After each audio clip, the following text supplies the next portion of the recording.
From the Library of Congress in Washington, D.C.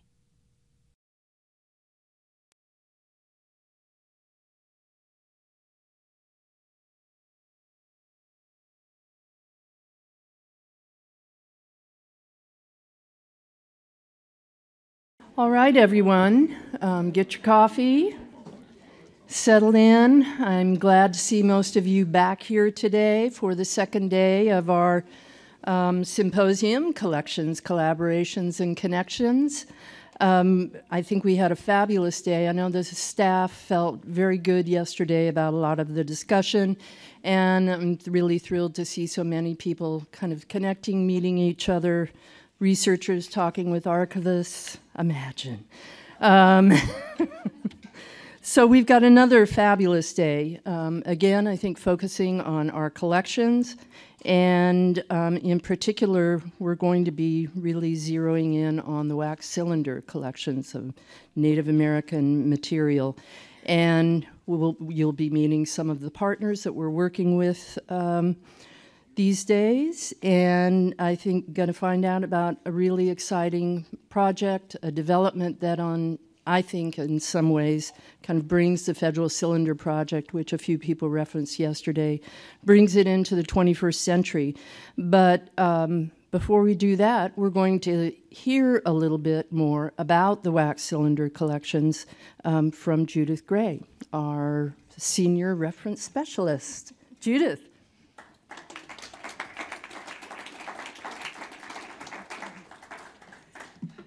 Good morning and welcome to all of you. Actually, I'm taking as my role to set the stage even broader for what the center has been about, what the library has been about with its Native American collections. I started looking back and realized that probably the very earliest field recordings that we received that are tribal-based, excuse me, came in July 1936 when Helen Heffron Roberts gave the library disc copies of her Luiseno cylinder recordings that she had made in Pechanga and Pala, California in 1926. So interestingly enough, the first part of this whole discussion has to do with migrating of formats. And so the very first recordings, field recordings that we received here were already a migrated format. She gave us the disc copies rather than the cylinders, although the cylinders themselves came later. We then go 3 years later when Willard Rhodes, a music professor at Columbia University, started about a 15-year project.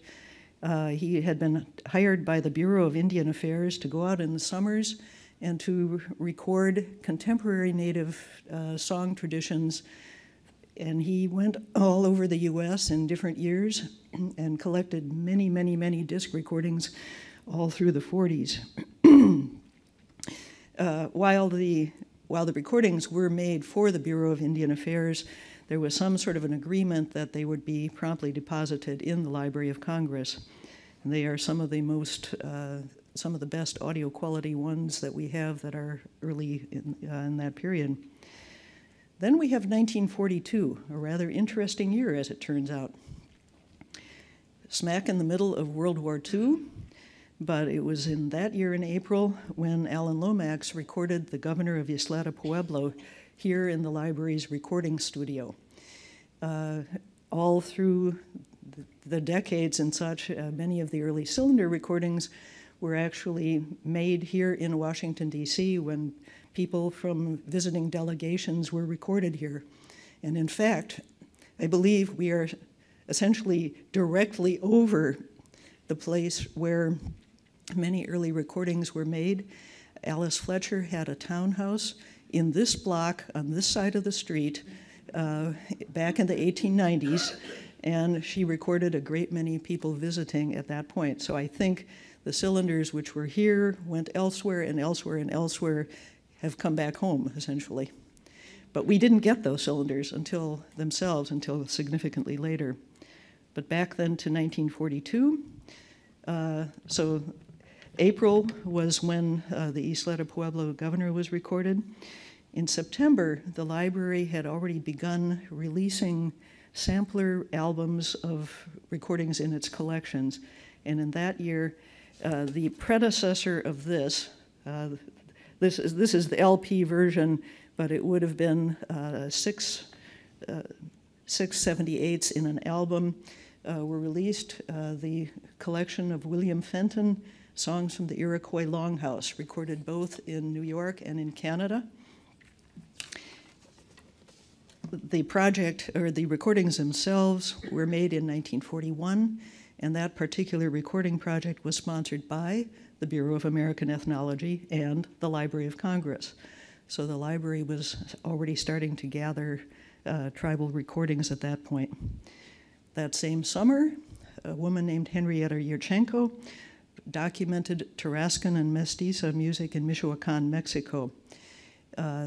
Those recordings which came here, the Tarascan ones, are perhaps the first non-U.S. Field recordings of indigenous people that came here.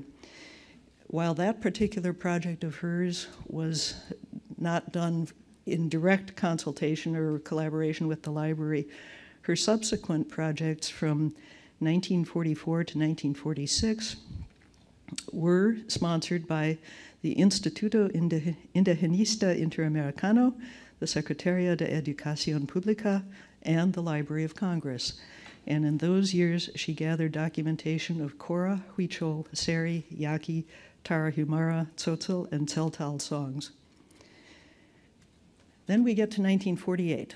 One of the most significant collectors of field recordings up to that point for the Bureau of American Ethnology was the woman named Frances Densmore. The recordings, her cylinder recordings and those of many others made for the BAE, had been transferred to the National Archives around the beginning of the decade. But Densmore really had hopes. She knew about the sampler disc publications that the library was releasing. She managed to pull enough strings and to influence enough people that it was at that point, 1948, when all of those early BAE cylinder recordings were transferred to the library. Her hope there was that she would then be able to make sampler recordings of the same sort that Fenton and others had done, to make those recordings available, in that case, principally to educators, composers. She wanted the music, the music of America to be more broadly heard and understood. It was not, however, a project aimed at returning materials back to tribal communities. This was definitely outreach to other areas. So after that, for the next couple of decades, certainly the library was receiving collections that were tribally based. Materials then were being copied, but they were being copied by audio engineers who would have had no particular knowledge of what traditions they were working with. They would have had no particular documentation. So it was sort of blind copying, and sometimes that resulted in things being copied at incorrect speeds, sometimes incorrect names being applied to collections, but it was an ongoing process. We then jump to 1976 and the creation of the American Folklife Center. And you've heard a lot about the field projects that were underway as soon as the center was created, but also at that point, an early outreach project, the Federal Cylinder Project.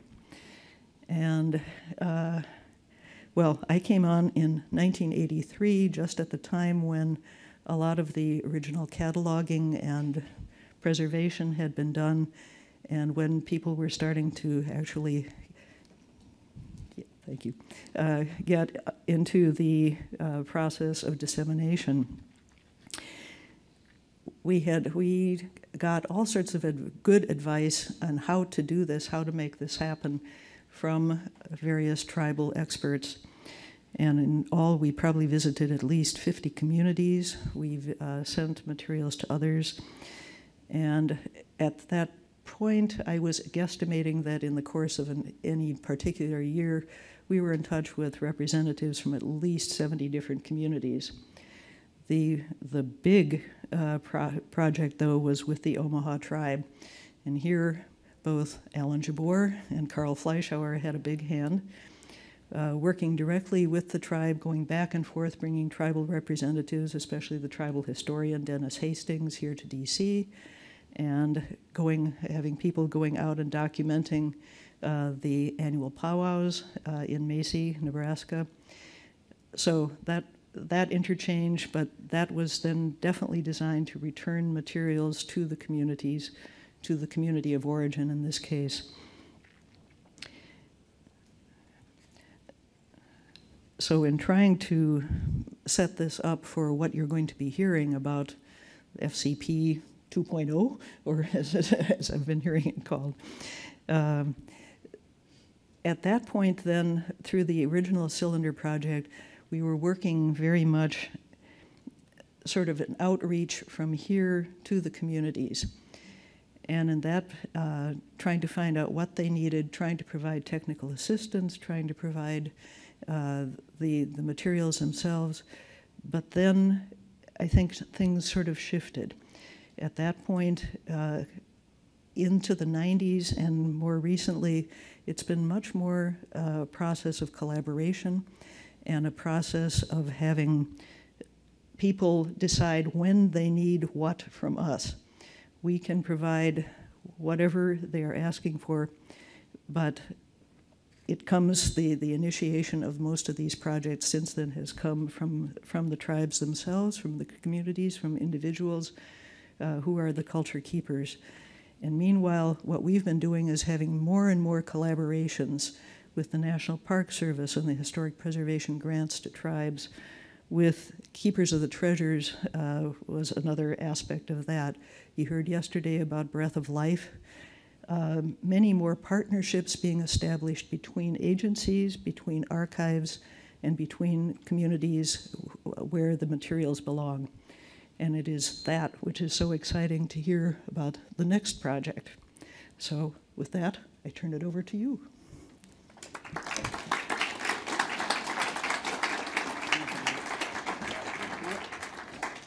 So hi, I'm Guha Shankar. Good morning. Thank you for coming. While I have Judith here, I thought I would do something which gives me great pleasure, and I think it'll provide you with some insight into the work that she does. I have a visual aid. This is somewhat bedraggled bag. It's from the Association of Tribal Archives, Libraries, and Museums, which is an organization dedicated to bringing together professionals from across the indigenous communities around the world every year in an annual conference. Now, ATOM, every year, starting in 2007, identifies and recognizes organizations and individuals who serve as outstanding examples of how indigenous archives, libraries, museums, and individuals contribute to the vitality and cultural sovereignty of Native nations. The Guardian Award, which they give out, takes its name from the sculpture that stands atop the Oklahoma State Capitol and honors the words of the Seminole chief Kelly Haney, who said, "Dream big, work hard, believe deeply, for this is just the beginning." To that end, we have two former winners right up here on stage with us. In 2012, Kim Christen, here, took home the award for the Plateau Peoples Portal web portal, an interactive online digital archive that provides access to Plateau peoples' cultural materials at Washington State University through tribal curation. And you'll hear more about all aspects of that a little later in this presentation. Last year, Donald Soctomah, on my far left, won the Lifetime Achievement Award for his work for significantly contributing to the preservation and understanding of indigenous cultural heritage. So, former winners.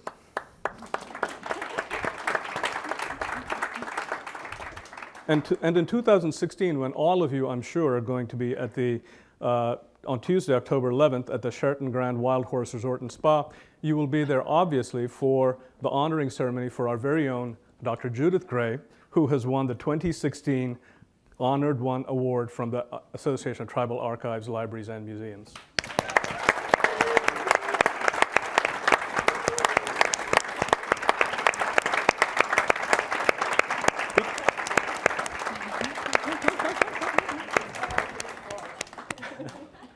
No. I was bored. I got the word yesterday. So thank you to all. And But it's, you know, in being honored this way, it's honoring the archives and the work we do. Thank you. Thank you.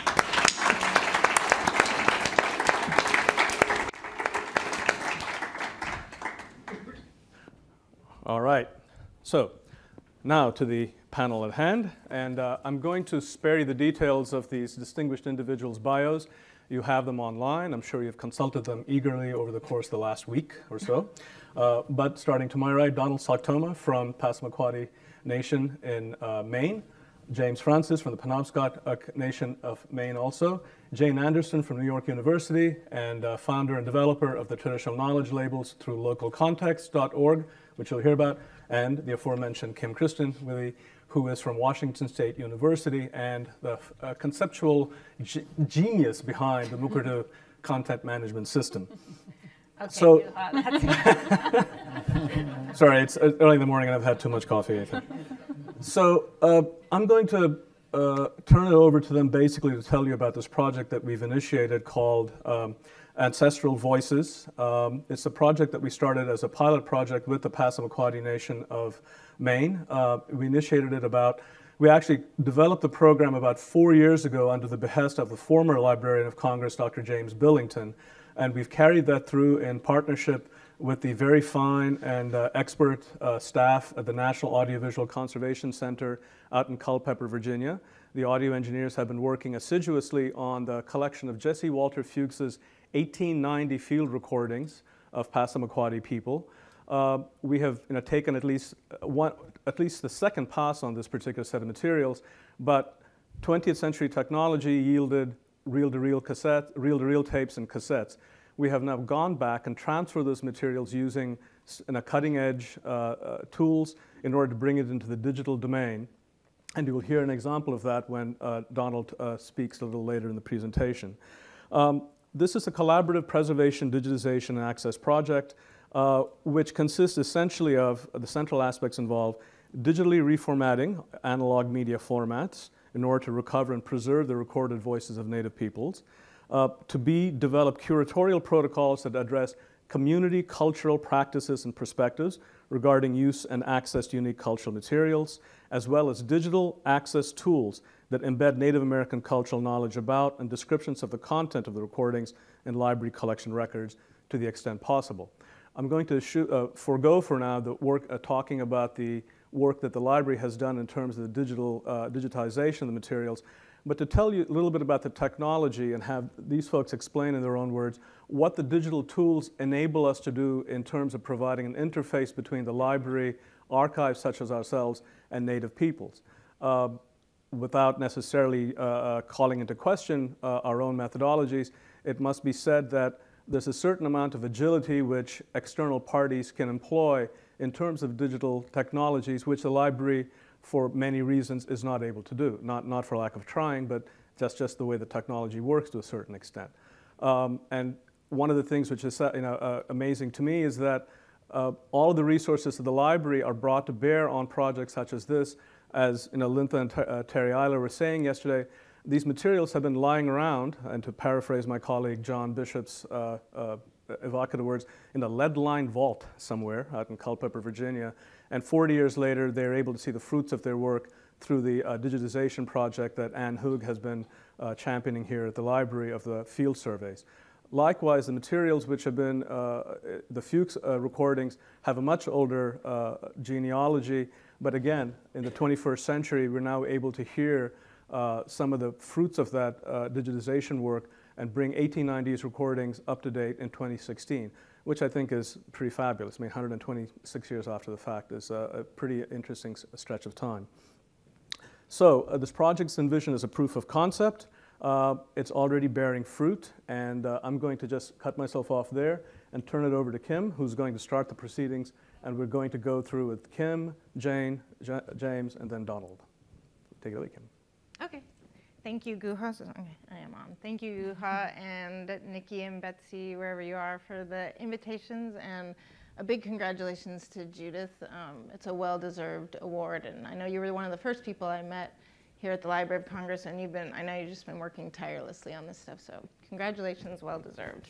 So I am going to talk about MUKADO CMS, which is a content management system, in just a moment, as Guha said, but I sort of also want to frame this, and we'll get talking about the larger project and my piece in it and talking about MUKADO, but I want to sort of frame that in thinking about these sort of practices of representation, where MUKADO comes from, where we didn't just sort of, it didn't come out of thin air. So how is it that these histories of colonialism and display and archiving have been interrupted by indigenous peoples in many ways, and so I want to talk about that first. As you can see here in Australia, Aboriginal practices of masking, deleting, or defaming images, objects, and artifacts are quite common. This was, I first saw in Australia in, I believe this was in 1995. At Uluru, because an elder had passed away. The community members had gone in with duct tape, as you can see here, much to the dismay of some of the non-Aboriginal curators. So you can see this sort of very physical masking in public places, and this has then taken into the digital realm. We can see that now it's very common, at least in Australia, to have these sorts of warnings that you'll see on websites, on books, on TVs. This one says that this may cause sadness and distress to Aboriginal and Torres Strait Islander people. So it's warning you before, if you want to go, do you not want to see these images.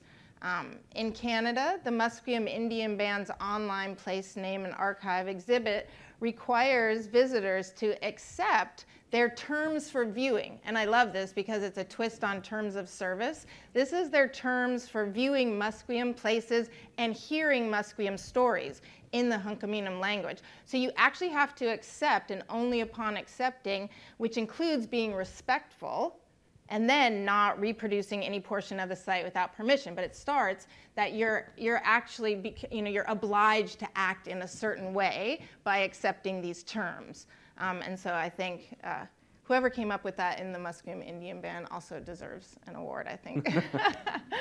Once you do click in, you can still only see some of the content, videos, and maps, and you will hear them in the Hunkaminam language, and sometimes not translated into English, which is another thing that you'll find on sites. It's that very disruption of what most internet viewers are expecting is, oh, I'm going to hear it in this language, and then I'll be able to understand it. Well, no, you won't.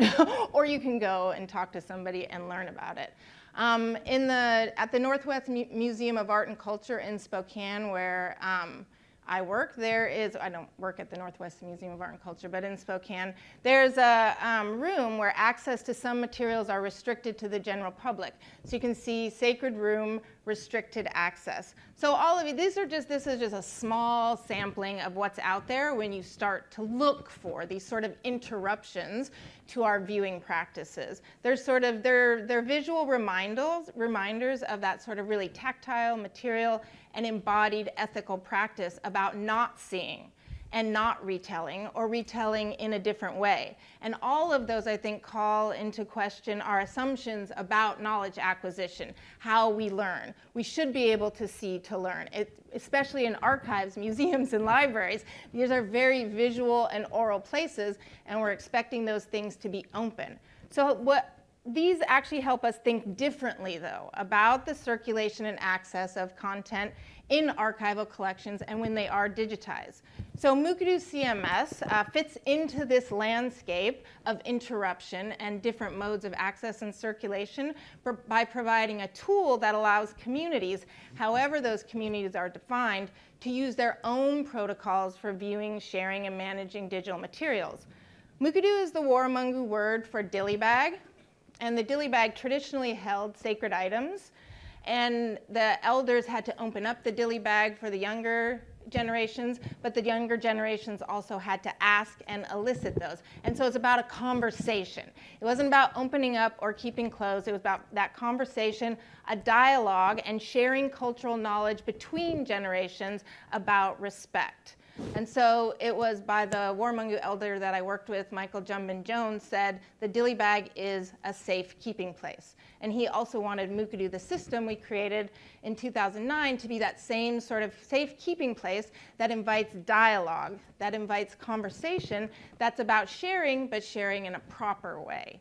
And so, flash forward 8 years later, MUKADO is now at a 2.0.5 as of 3 weeks ago release.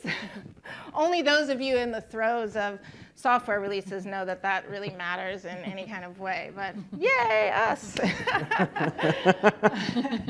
And I see out in the audience too a shout out to the multiple NEH and possibly IMLS maybe program officers who have been with us from the beginning, Joel Worrell and others. Thank you very much.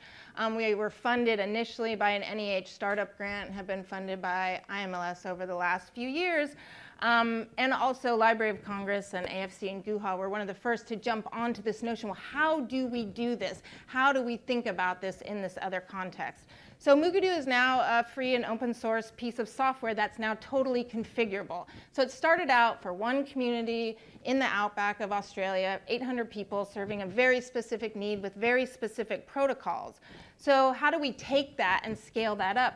So anyone can use that, any community can use that in conversation and in dialogue with other institutions, with national repositories, et cetera, because what we found and what indigenous communities already knew is that a lot of those collections are out. They're in other places. That's the history of colonialism that we're talking about. The history of collection is the history of colonialism, right? Full stop. So how do we start there? Yes, how do we start there? So how do we return these and return these in respectful ways? So the basis of MUKADO then is what we sort of lovingly call the 3 C's. So within MUKADO there are communities, so you can define those communities any ways, and we'll hear from James and Donald and their work about thinking at this in their own communities. Communities can be 2 people, 50 people, 500, 5,000, it doesn't matter. They're defined however you want to within MUKADO. Nothing comes predefined.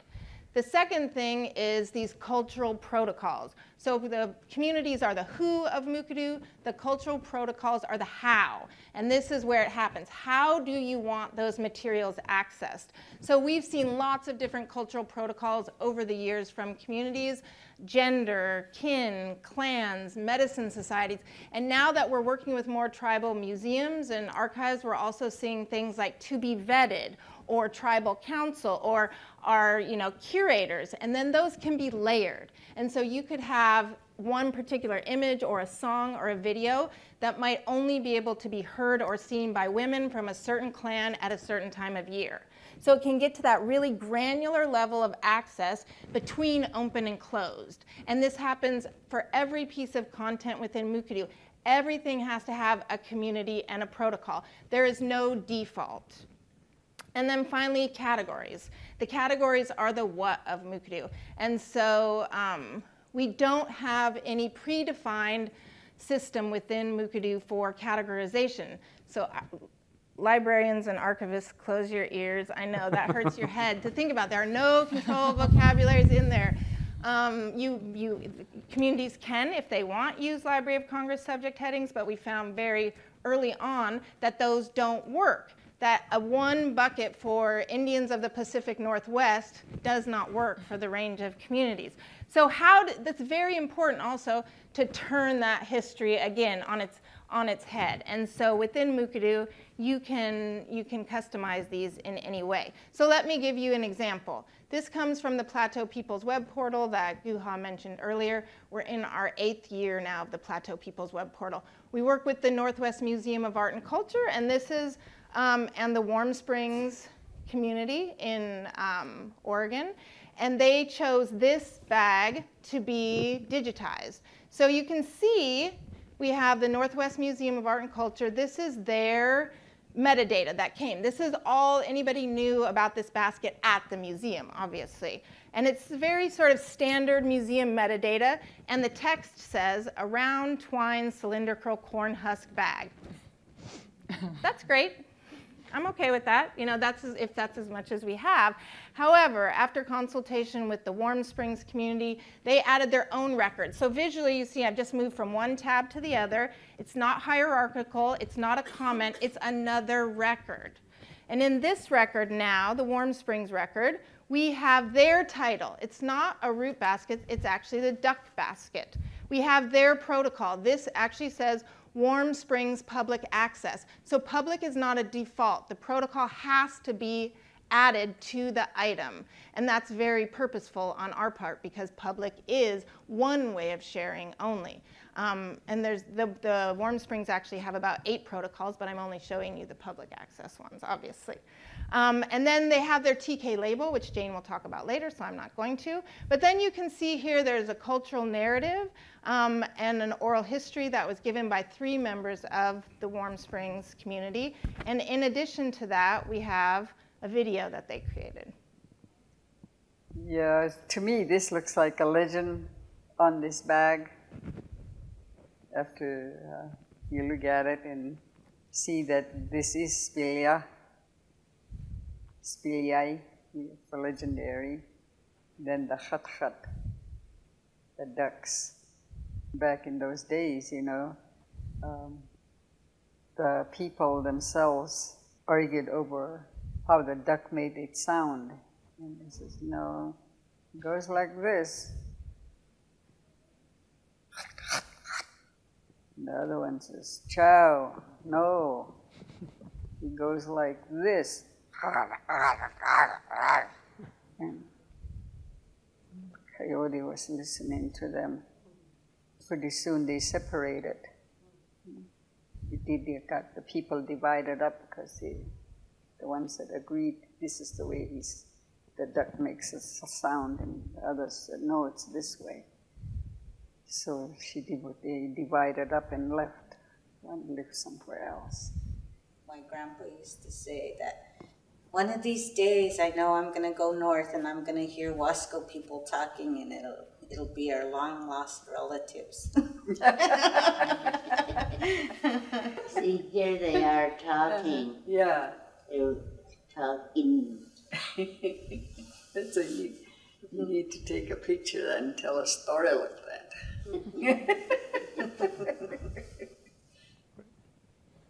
So this ends up being really expanding the record. You get so much more than that root twined bag, and that's really what this is about. And I know, Guha, I'm going to stop. I just wanted to say that this is really about the relationships. This happened over 8 years. Again, thank you to NEH for continued unfunded extensions of our grant.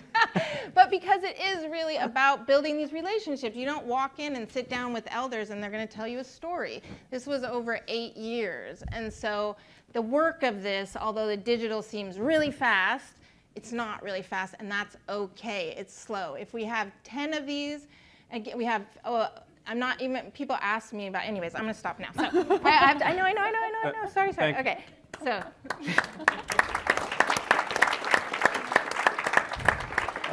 Thank you, Kim. I think it calls into question one of the tenets of archival practice, which has been a fashion lately about the more product, less process methodology. And I, for one, have never been comfortable with that notion. I think what Kim and folks up here, Jane and James and Donald, will tell you about is that the process is everything, no matter how long it takes. And that certainly holds true, as Judith has pointed out, for the extensive consultation which the library did over the course of its time in the Federal Cylinder Project and beyond, thanks to the vision and the work of Alan Jabbour and other people here at the library. That ends my 2-minute sermonizing for the library, and on to Jane Anderson. Jane, okay, take it away. Thank you, Guha. Again, thank you so much for the invitation to be here, to Betsy and to Nikki, and congratulations to Judith. It's an amazing honor. It's a privilege to be here. What I'm going to talk about is this one little piece of this larger complex that really illustrates just how much collections of Indigenous material are different. And they're different, and they need a different kind of politics of care and politics of engagement as well.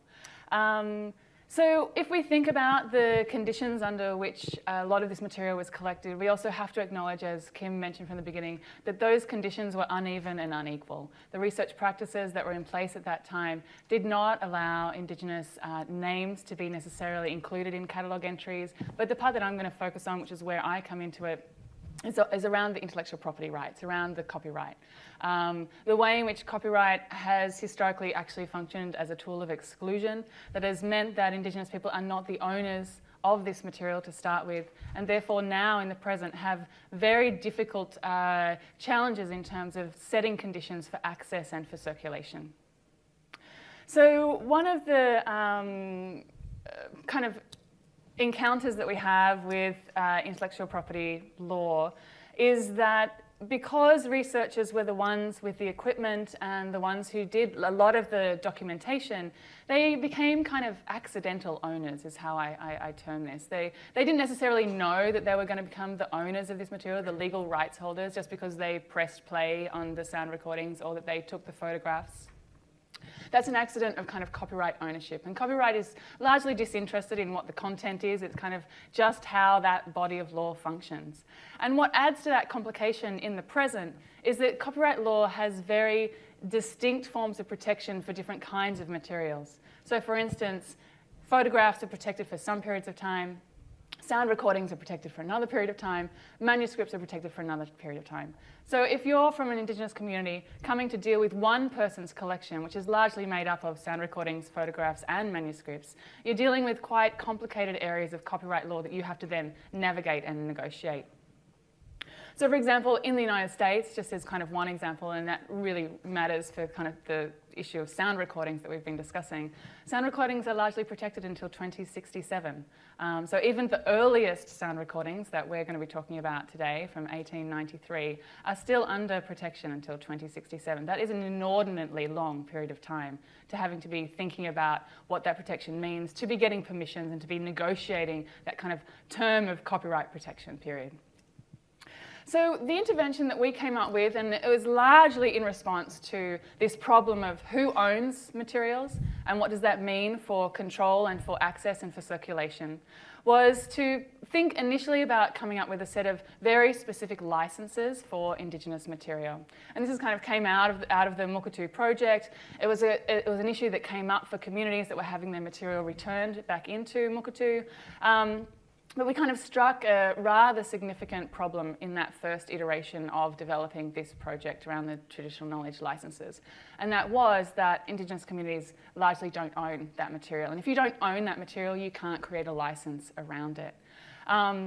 And so instead of kind of putting our efforts into developing licenses that would only serve perhaps 10% of material that we were dealing with, we kind of took a detour and came up with another intervention, which is a social and educational intervention. It's not a legal intervention, but it is to deal with the problem that nearly 90% of the material that we're dealing with is not owned by Indigenous communities.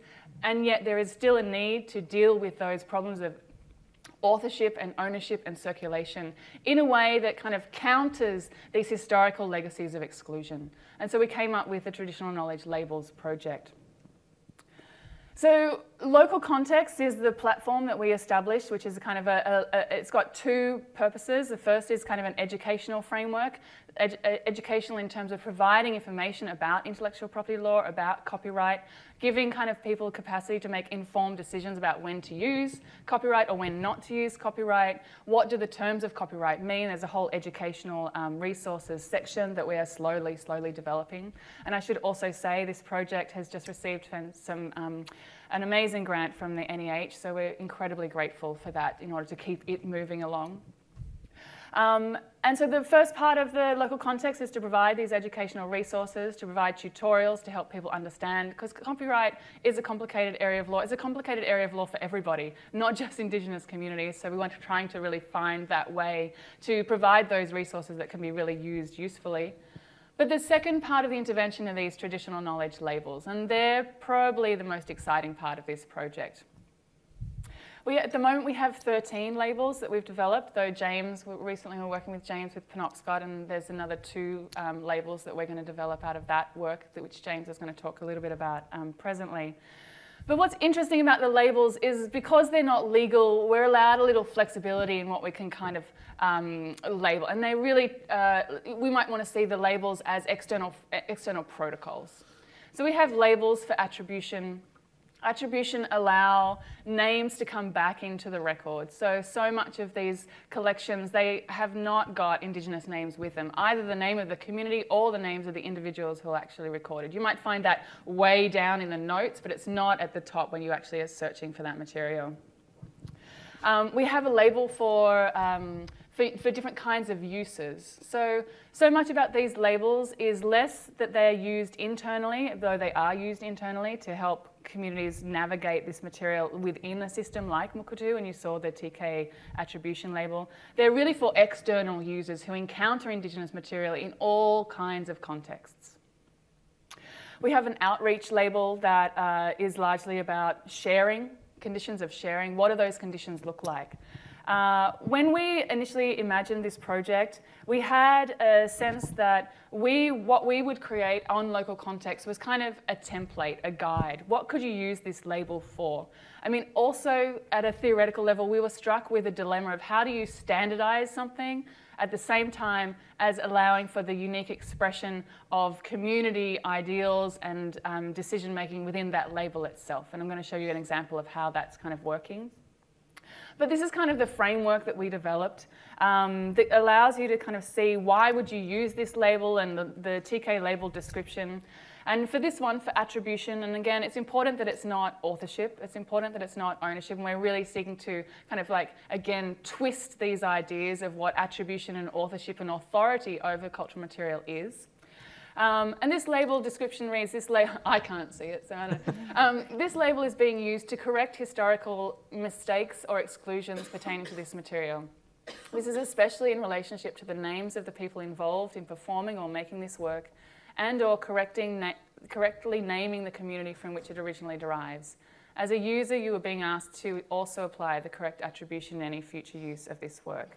So you can see that it's kind of a very specific intervention into the practices of citation, into the practices of excluding names in the way in which this material is circulated into the future. So this is a community that we've been working with for several years now in British Columbia. This is the Stolo band this is the Skolits band of the Stolo First Nation. And they created a website that they wanted to tell their story of the history of archaeology. And you can see at the top, as part of their website, they decided that they wanted to use, they chose 4 labels from the suite of 13 that we have that help people navigate the site and understand what Skolits' perspectives of user engagement with their content could be. Again, it's asking people to slow down and to kind of take a different way of understanding how you engage with digital content in this kind of way in which we consume it so quickly. So what we do with the TK labels is we create workshops that allow communities to define these labels on their own terms. And this is the definition that the Skolits came up with for attribution. Squix quas text temuch. And you can see this is they decided to use their language, Hulkamelam, as the rerouting point to start thinking out of. And this is kind of what they wrote. This website represents the true knowledge and history of Skolits people. The attribution label literally means name and place in our language. We ask everyone that visits this website to attribute our knowledge and histories to us, the Skolits First Nation, a tribe of Stolo. Our history has not always been respected or told correctly. Here we tell our own story in our own words. We are both holders and caretakers of our own lands, resources and histories. It is the responsibility of our families and communities as Stolo people to take care of these things in a respectful way. Please feel free to contact us with further questions about attribution.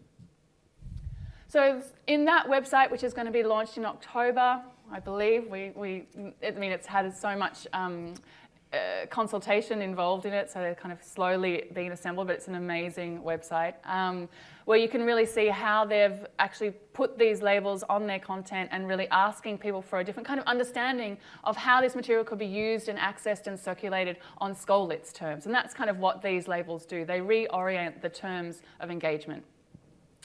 I'm not going to talk too much about this, sorry. audio people. The project that we're working on with Donald is around the Jesse Fuchs material. Again, you can tell from the way in which we're talking that the Jesse Fuchs becomes the primary indicator of the author, rather than the speakers, the Passamaquoddy speakers that were the people who actually shared this material and shared the songs and shared the spoken word. What we're seeking to do here is to kind of reroute the record in particular ways, add important material back into the MARC record changes. This is kind of a markup of some of the places where that change will happen.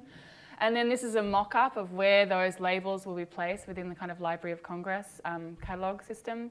This is a mock-up on actually the Omaha material, but we had to kind of move through different kind of spaces to have this negotiated.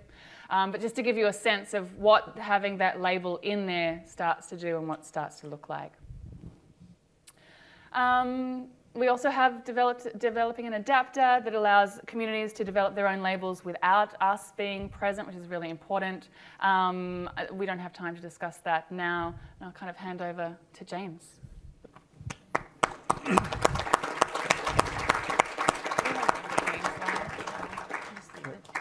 Thank you, Jane. This is a very exciting development, as we all know, and perhaps during the middle of the discussion, we can get Nikki and or Maggie or other people who've been working on it from the library end to comment on what it means for the library to incorporate these sorts of attributions into our own catalog record. It's a significant development. And again, paid party political announcement. I think it's really significant that the National Library of the United States is undertaking this as a first step among lots of other different cultural heritage agencies. So, yay for us. And now, Mr. James Francis.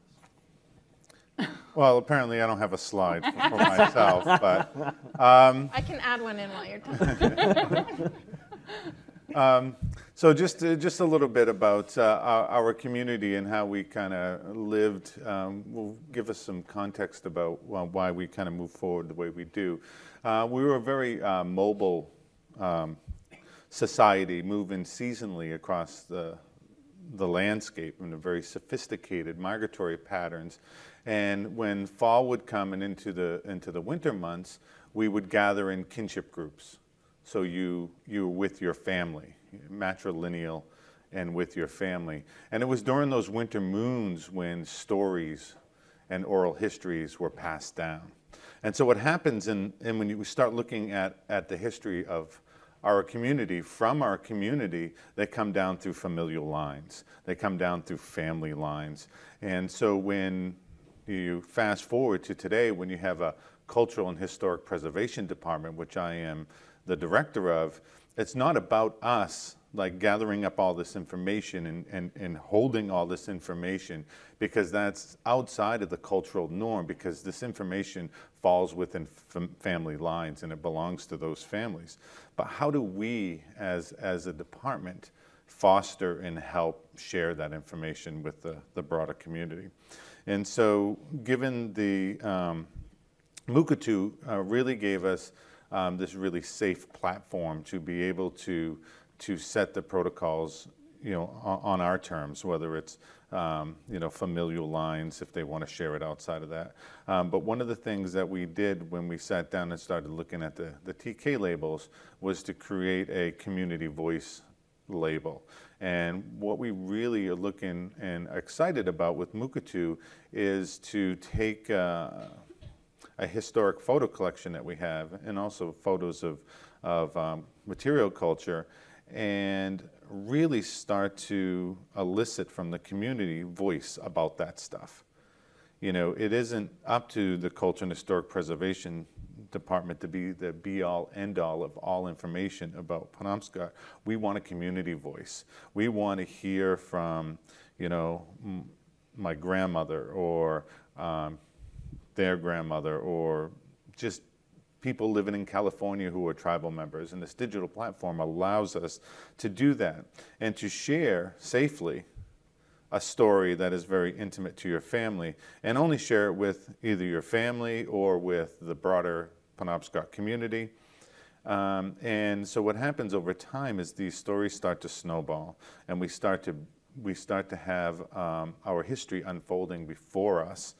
And so it's a real exciting time for us because, you know, we're starting to hear these stories that haven't been told for a long time. You know, oftentimes we got criticized by, you know, ethnographers that there's 3 different versions of that same story. Which one's right? Well, there's 3 different versions because they probably came through 3 different families, and none of them are wrong. They're all correct. They all hold that core belief system. You know, the beautiful thing about an oral history is that it's told by an elder to a younger. And then that younger holds that story for his whole life before he becomes an elder and retells that. But when he does retell that, that story has his life experience woven into it. He uses examples that are relevant to his contemporaries. He uses language that are relevant to his contemporaries. So as oral histories are passed down through time, they evolve and change with the people. That core belief is always there. You know, people ask, you know, do you still have oral stories in your community? And I always say, absolutely. They may not look like, you know, Glooscap slaying the moose stories, but that same understanding about what you need to hunt to get food for your family are passed down within familial lines in our community. And that's the core belief of what oral stories do. And what's great about MUKADO and the TK labels is that this has given us a digital presence, a safe digital presence. And I stress the safe because, you know, in our communities, we're often guarded about, you know, archives and sharing because so much take has been happening in our communities, and it's time for us to protect ourselves and protect our stories, you know, on our terms. And MUKADO and the TK labels are exactly that tool that's going to allow us to do that, and while meeting our community members where they're at. And where we're all at these days are in front of a screen looking at digital material.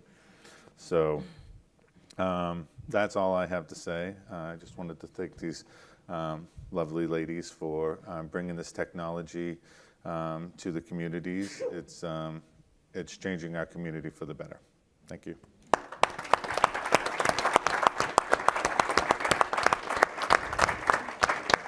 Thank you, James.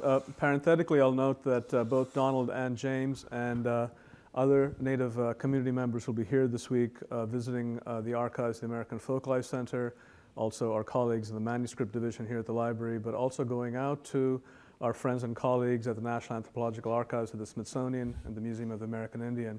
So it's an honor and a pleasure and a privilege to host these folks. And now we come to Mr. Donald Soctomah. Sir. Willie Spuzwin, good morning to everybody. Good morning. Thank you.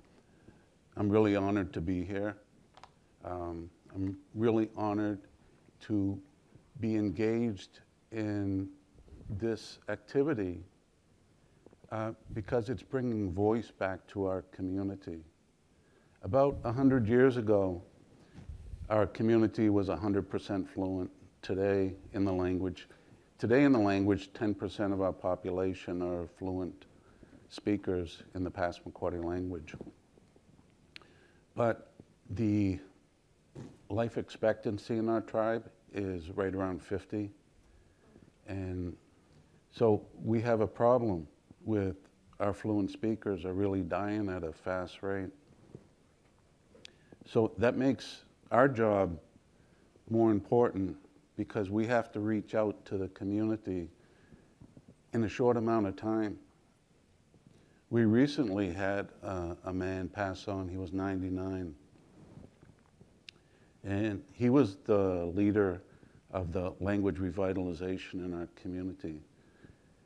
And he eventually, with help, developed the first Passamaquoddy dictionary, which is online. It's an audio dictionary.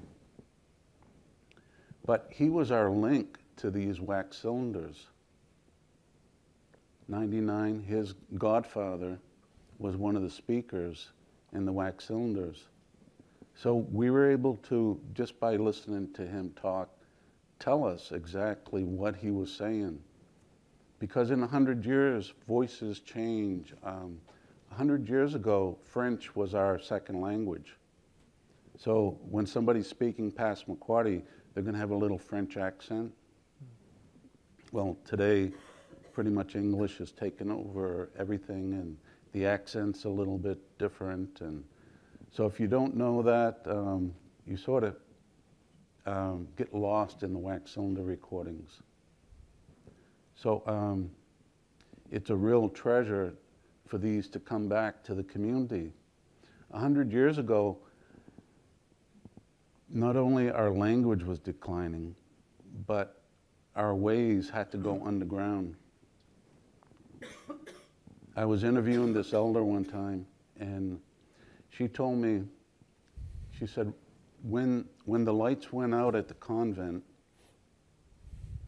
we'd go to the tribal hall and start to play the drum, and would sing the old songs. And then they'd do that about once a week. It was safety for them to do that. And it just showed me how strong our culture is and how, you know, we have to keep pushing forward to save the culture. Because they had to do it because they'd be punished. They'd be punished for singing the old songs. They'd be punished by not getting food or being looked down upon. As I was growing up in the around 1960s, there were still traditional families in our community that practiced the old way. And people from the church would call them witches. So it was a way of looking down upon those people, but they continued to push forward. And here we are, you know, today those people are leaders in our culture because they kept that cultural way. So goes with the wax cylinder recordings. The wax cylinder recordings, some of the songs almost disappeared in our community. The elders remembered bits and pieces of the song. They say, I remember that when I was little, you know, and then when we were able to hear these wax cylinders, they broke out in song. And we have an example here, two examples, one of the snake song from the wax cylinder. If you haven't heard wax cylinder recordings that were recorded in the 1890s, these were the first field recordings of wax cylinders. So, yeah, let's... Want me to play that? Yeah. I think it needs to go off of the Folklife brand here for a minute.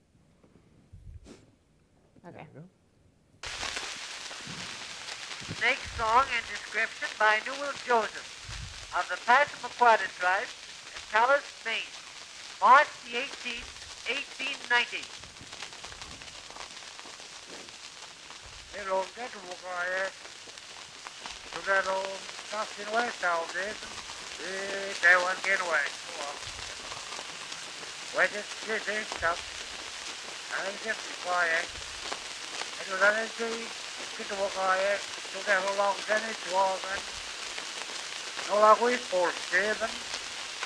So now I would see what man is it. Now, they were like we if you like we forced yeah, it take his heart to live and go walking. In the garden, while the mock here was still in the garden, and might have been 40 in it.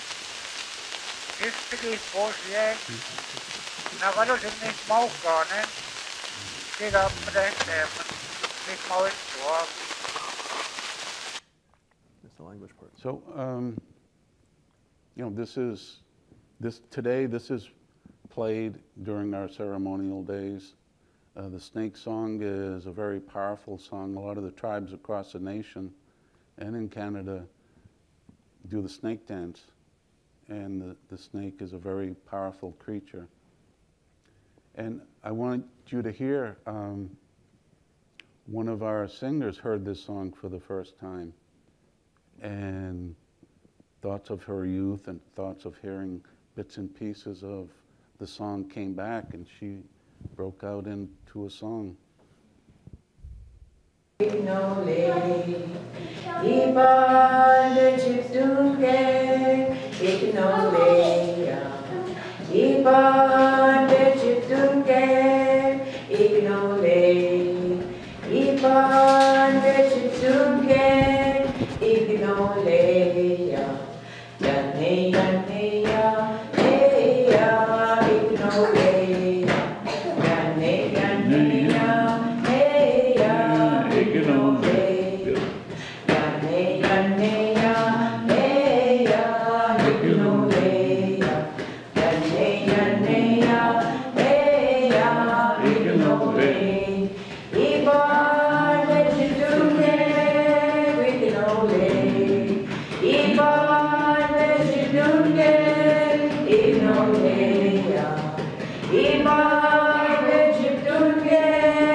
You have to excuse my singing in the background. I didn't realize I was. I'll remember not to sing next time. But so what I'm doing with the wax cylinder recordings is I'm taking them to the community. We're having group listening sessions, and some of our younger singers that can't speak the language but they understand music, they're taking the beat. The beat's really important, and then they're learning the language to fill that in, and it's making a complete circle. Like I spoke to before about the circle, how it comes around and comes back to the community. Now we have our ancestors from 1890 speaking to us. You know, that's really powerful, really powerful. And you wouldn't believe some of the people, you know, the older people break down and cry when they hear the songs of their great-great-grandfather or the stories that they heard bits and pieces of before. So the labels are going to be powerful on this too, because some of these songs are only meant for certain ceremonies. Some are only meant for men. Some are only meant for women. And then the stories, some of the stories, what I'm afraid of is somebody might hear the story and write a book about it, and then they claim ownership of the story. You know, that's happened before. One of our neighboring tribes, the Maliseeds, there was a researcher in their community back in the 30s, and he wrote down stories. He spent 2 years in that community gathering stories, and he promised the community that the stories are theirs. Well, he passed on. His children ended up having the book published, and now the Maliseeds are told, you don't own these stories. You know, that's not right. So I'm glad I have the opportunity to come here to talk about it, to work with Guha's, the Library of Congress. It's really going to bring back some of the songs, some of the stories to our community.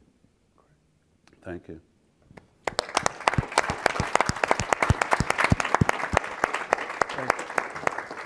Thank you, Donald. Thanks to all the panel.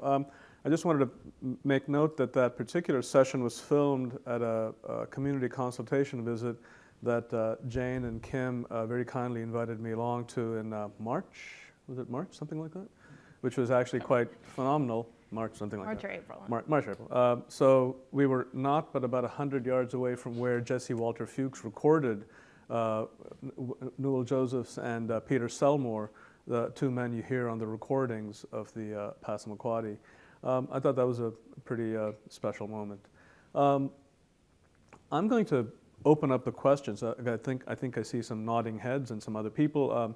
Obviously, some of the people we'd like to hear from, and also, again, acknowledge the support of the federal government for this particular set of projects between Kim and Jane's, which have the very direct benefit to the community, are our colleagues from NEH and IMLS. So thanks again for making the feds look good in this day and age. But do we have people standing by with microphones, and I'm happy to jump in with questions, but please, there's two questions right to your right. Go on. Mari pu namyam pu kompuchen. I want to acknowledge our visitors from Penobscot and Passamaquoddy. I'm working with Latin American indigenous communities media production, mostly analog right now. And in the TK label project, I noticed there's a button that says translate. Mm-hmm. So how do we make these best practices conveyable to other communities? Mm-hmm. Yeah, that's a great question, Amalia. Thanks for coming as well. So we're in the process of actually translating them. A colleague of yours, Maria Montenegro, who you know has been involved in the translation of these labels, because we have acknowledged from the very beginning that there needs that translation capacity because there are a large amount of communities who would like to use these labels. So Spanish is our first language that we're doing translation into. Given the enormous amounts of material that are also held in institutions in other contexts. So, I mean, in many ways, this is a very, very new project. It's only 4 years old, and the work that we're trying to do is, is emergent in many ways, in the sense that we respond largely to communities that we get contacted by, and then we kind of build different kinds of components that support those communities. We've just been contacted by, and why we did do that Spanish translation for a community in Chile who was thinking about starting to use the labels, and so we're kind of working closely in relationship to that. Don't necessarily know what that's going to look like yet, but it's kind of the direction that the labels, they tend to have their own life, which is very interesting, and how they get adapted and adopted and reappropriated within each context is very different, and we're kind of like slowly amassing examples of what that looks like, because we're really largely in a testing phase, and we're still in a testing phase of what this is and what this can be. What's very clear for us is how they do work for communities, in the sense that they allow communities to express their own cultural protocols in their own terms and also in their own languages as needed. And also on the flip side, for institutions, they give institutions a mechanism to start dealing with these colonial legacies that many institutions know that they have in their collections, but there is no real device to get at that. And so having these labels really functions as a means for bringing institutions and communities together in a different kind of engaged relationship, but also changing these historical practices that have been uneven. They allow communities to be at the decision-making table in a different kind of way, and that's what we're really trying to change as a practice. And on the technical side, with the NEH grant that we have right now that we just started, so it'll be another few years, but we do have a beta version of the adapter/generator, which will allow, because right now Jane and I go around and then we do custom versions, and that model obviously isn't sustainable for a whole bunch of reasons, but we do also know that communities always ask us, well, who else is using this and what have they done? So part of the local context website will have examples of communities who want to share the labels that they've created, because that's always a powerful way to get communities started. But what the adapter/generator will do will be allow communities to translate and transcribe and adapt the labels in any way they see fit. And so that will, we have a demo version of it, and in another year and a half or so, we'll have the final version. Yeah. Okay. Hi. Can you hear me? Yeah. Thank you for the presentation. It was really interesting to hear from all of you, and such a range of experiences. In the examples that I have heard over the past few years from the TK labels and MUKADO, it's all been examples from the US and Canada. And so my question is actually similar to yours. Are there examples of communities where you're taking this further south in the hemisphere? my work here is mostly doing research on indigenous groups in Central America, and so I see that need daily, and just interested in what's happening. Yeah. And one project that we've been engaged with recently is with Oxford University, and they have they're working in Bolivia. It's a ornithology collection, and they're trying to create a database that tells stories about birds from kind of all these different contexts. And Bolivia is one of the sites that they've actually been working in for a very long time, and they have started to incorporate the labels into their kind of digital database as well. Just again giving this kind of expression of when should this material be shared, when is it actually for particular families, what's at stake in those sharing processes, and the labels allow that kind of conversation. Sorry. No, there are a couple examples of from archaeological collaborations through the Center for Digital Archaeology, who hosts some MUKADO sites and have done, they have a couple bilingual sites. But as Jane said, so far, I mean, it's about, you know, communities who have come to us, you know, so although MUKADO is, you know, free and open source and people can download it, so in some senses we don't know exactly how many. In other senses, the biggest communities so far that we've been working with are Canada, Australia, and New Zealand. We have quite a few Maori communities who've, in the last year, taken it up with quite a lot of vigor. And so you will see various translations on those sites. Let me actually extend that question to James and Donald. I know it's early days for your projects with MUKADO and TK labels, but does this work when a bilingual context for you, or do you want it to work in that particular way? Either one, start. Well, we have just digitized our entire Penobscot dictionary, had the speakers say each and every word. And one thing in our previous training with Michael, who works with Kim, was a kind of a plug-in from MUKADO that had to do with for a dictionary. And so although we have an online database with all the words and those are spoken, we really want to start to look at the language differently in these kind of what we call cultural clusters.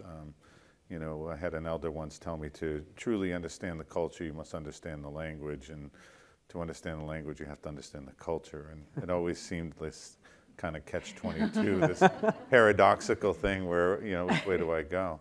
But, you know, I think that the way that Dr. Siebert set up the dictionary was he alphabetized everything by Penobscot word, which was in a alphabet that he created. And he failed to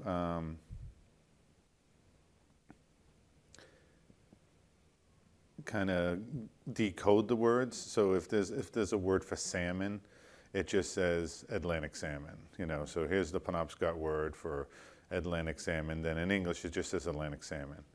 And a lot of times for nouns, that's all you get. And there's no translation really. And we know it's a salmon. So you have to look at the words that are adjacent to it in the dictionary. And you find things like it ricochets off the water. So there's this action that's happening that's related to how my ancestors saw the salmon.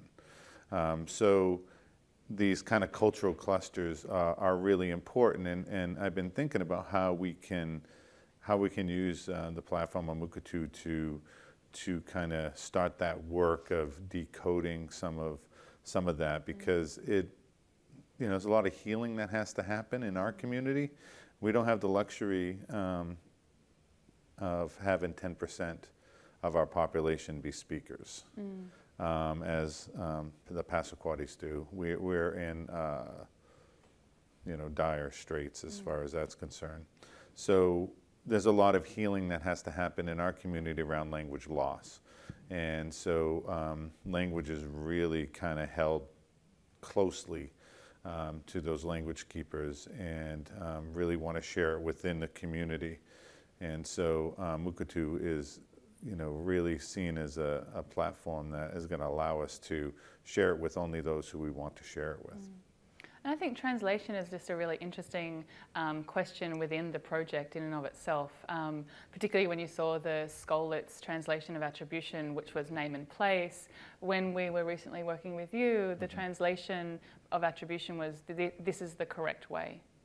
Was what Penobscot is kind of putting out as what attribution means from a Penobscot standpoint. So there's kind of interesting translation components that happen at that interface as well, because attribution doesn't necessarily have a direct translation. It's kind of what the community thinks about when they're thinking about how do we want to present this within a label for an institution. And it's like, well, this is the right way of doing that, which is kind of, again, coming out of the standpoint of the language, of the Penobscot language, not out of the standpoint of the English language. So it's interesting. Donald, can I ask you to take that question on as well? In terms We're just at the starting stages of the concept of MUKADO, and it's going to take a lot of work in our community to move to the next step, but we're going to do anything we can to preserve, if there's a unique way like this to preserve the language, to preserve culture, we're going to do it. Great, thank you. And I should say language was one of the first. It's always been important for MUKADO. All the features and functions of MUKADO came from communities who wanted them, starting with the Warramungu community. And we have a community development software, the way that we scope out things. So communities ask us for things, and a dictionary has been something that communities have asked for the last 6 years. And James saw a sneak peek, and I'm happy to say that the dictionary will actually be an baked-in feature in 2.06, October 10th. So you heard it here. It will be October 10th.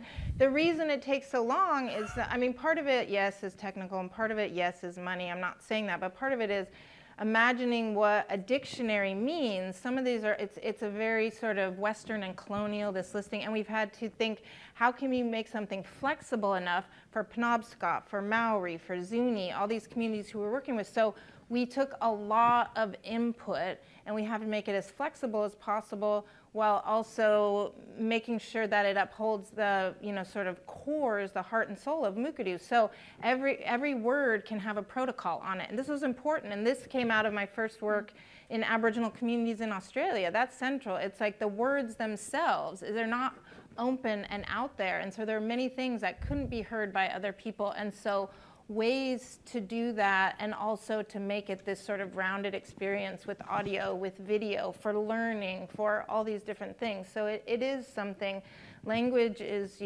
is sort of the foundation of many of these things. And it was great, the workshop we were at, Jane was talking about with Skolitz about translating the labels, when they translated the sacred label and translated these others, just those conversations around it. I think when on the local context platform, when communities, start sharing these, it will, I think, be a powerful, just set of examples of turning that language around itself. Mm-hmm. Thank you.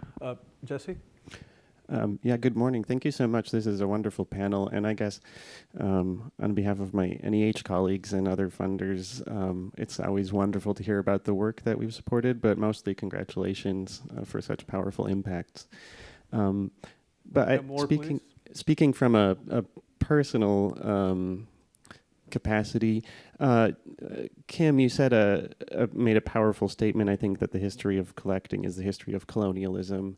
And I think that's something that in cultural heritage and in professional practice, at least, we often cover up with standards and best practices. And so it's very powerful to see the way that this work is impacting communities, and it's such a powerful way to illustrate that with seeing examples from collections and the way that you've reached source communities. Picking up on that first, or the previous question, I'm wondering though what the uptake is among institutions here. It's great to hear that the library is integrating them, but I wonder if you could talk a little bit about that. And I think particularly because hearing this sort of example where we can see the actual impacts of on communities, the way that we relate to these collections. and just to pick one example, you know, the Society of American Archivists has a kind of, fraught relationship with protocols for Native American materials, and there's many more. So I'd be interested just to know how this work is impacting those professional practices that I think we often like to forget about these histories. There's a whole bunch of threads in your question, Jesse. Thank you. And thank you to the NEH.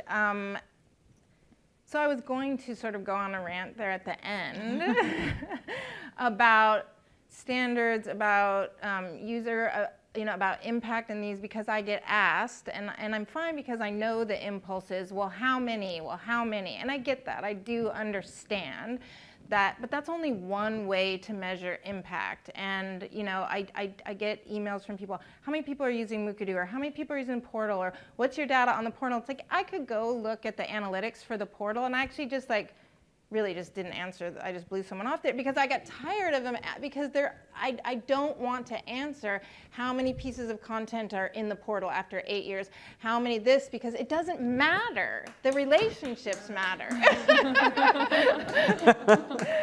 And I have to say that NEH and IMLS are supportive of understanding differential types of impact and community impact. So thank you to funders, but that has changed. The first two proposals in 2006, 2007, and I kept the reviewers' comments for the Portal, were very, very hostile somewhat to the notion of, Joel can attest to this, to the notions of everything not being open.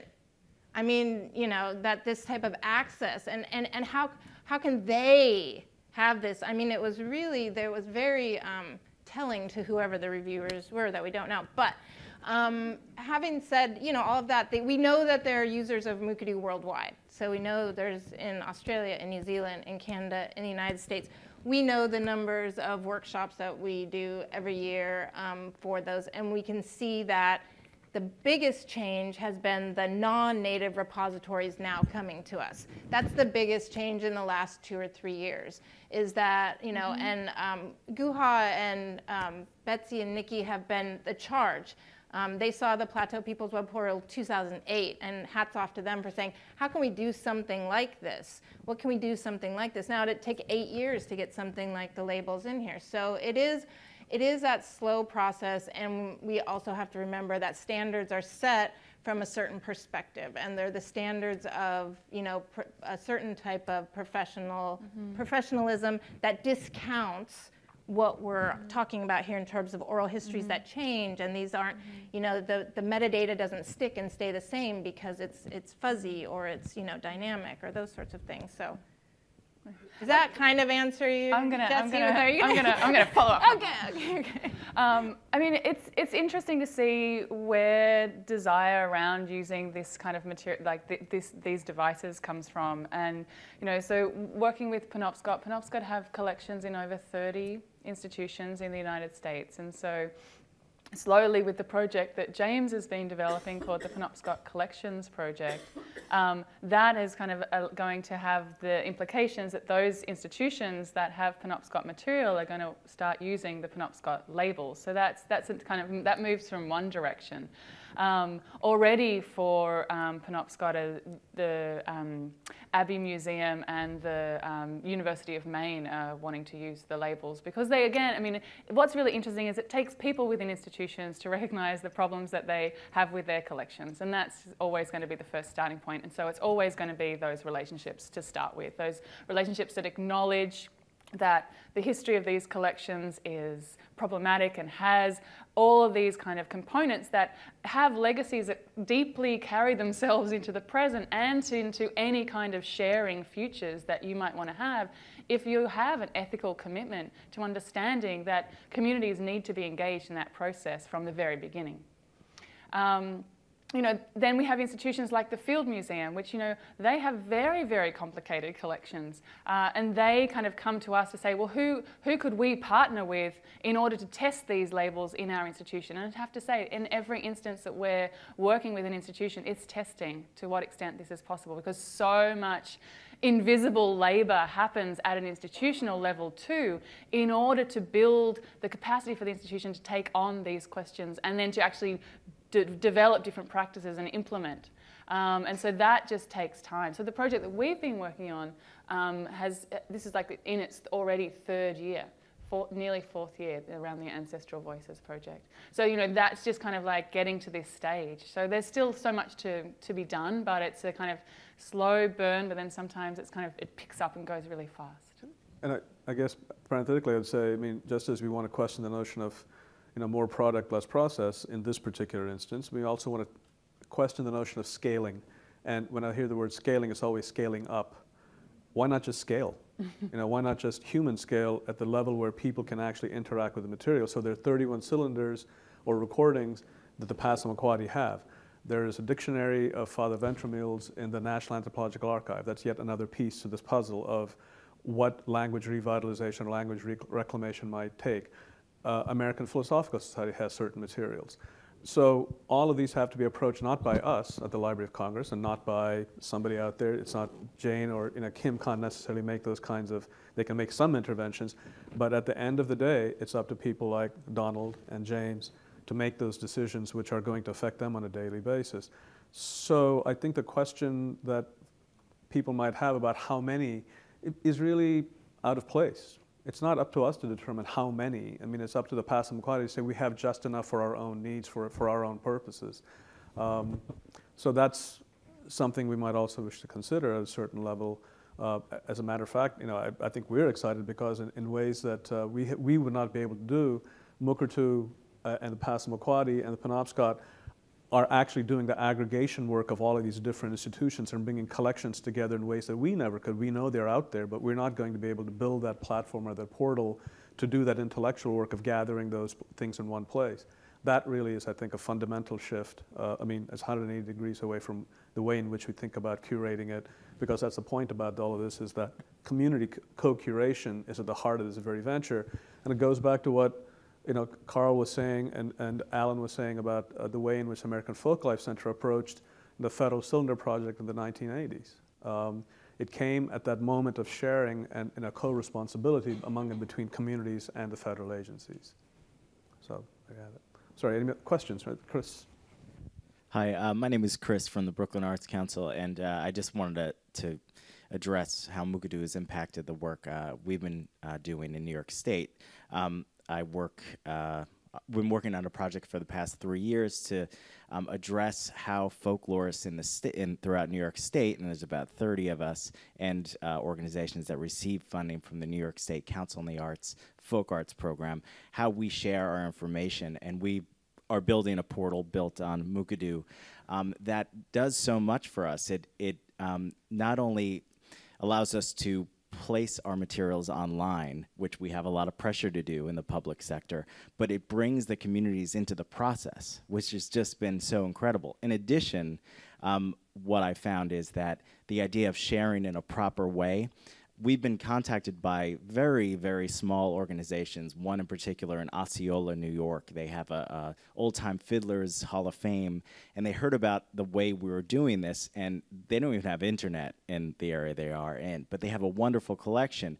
But they were excited about the fact that MUKADO provides a platform to share in a proper way, to allow those cultural protocols. So I just wanted to say thanks, but also give an example of how we're implementing, or MUKADO is being used in a different sort of environment, and allowing public sector folklorists to bring communities back in to the collections that many of us have, large collections. So, thanks. Yeah, and I was contacted by an archivist who's working with a transgender archive. This is the great thing about, I mean, I've been doing this for 9 years, and you know, it started off, you know, it was a very personal project with the community in Australia that I was working with, and it's grown into this thing. And now we're starting to see it move beyond Indigenous communities. Just be, you know, there's transgender archives. So there's things in here that would be, you know, potentially put people at risk. So we want to use MUKADO as the platform to share these oral histories around this transgender archive. It's because it's that same set of, it's going to be safe for them to do that. So I think there's, you know, these other multiple instances of its use. So it's great to hear your use, Chris. So thank you. Thank you. Thank you for that, because that just reminds me of what Andrea Kitta and folks, Burgess Jules and others were saying yesterday about the notion of access and discoverability. of individuals whose work is places them in certain kinds of risk. And this is yet another interesting resonance, which, and I thank my colleagues for having brought all these folks together, because I'm just really interested in the crosstalk that's been happening here. Yeah. Please, Cliff. Hi, I'm curious, James and Donald, if you had to get tribal government buy-in into doing this kind of work and collaborating with these folks over here, and if so, how did you kind of successfully make that case? How did you kind of bring people in, within your communities into this cause? I'm sure you must have proper channels that you have to go through for this sort of thing. Yeah, a couple of things. First of all, we have a rights protection board that was formed in the last 5 years. It was a reformation of some older research review boards that really try to protect Penobscot culture. So the Tribal Council had approved the formation of this board, which has some subcommittees under that, and one of them is Intellectual Property Rights Committee that kind of looks at what is Penobscot's what do we feel is important to protect. And so it was that committee who really made the decision to work with Jane on this grant to move forward with the MUKADO. So there are some kind of channels of it's just not me saying yeah, let's move forward. It's a group of people who feel work like this is important in the community.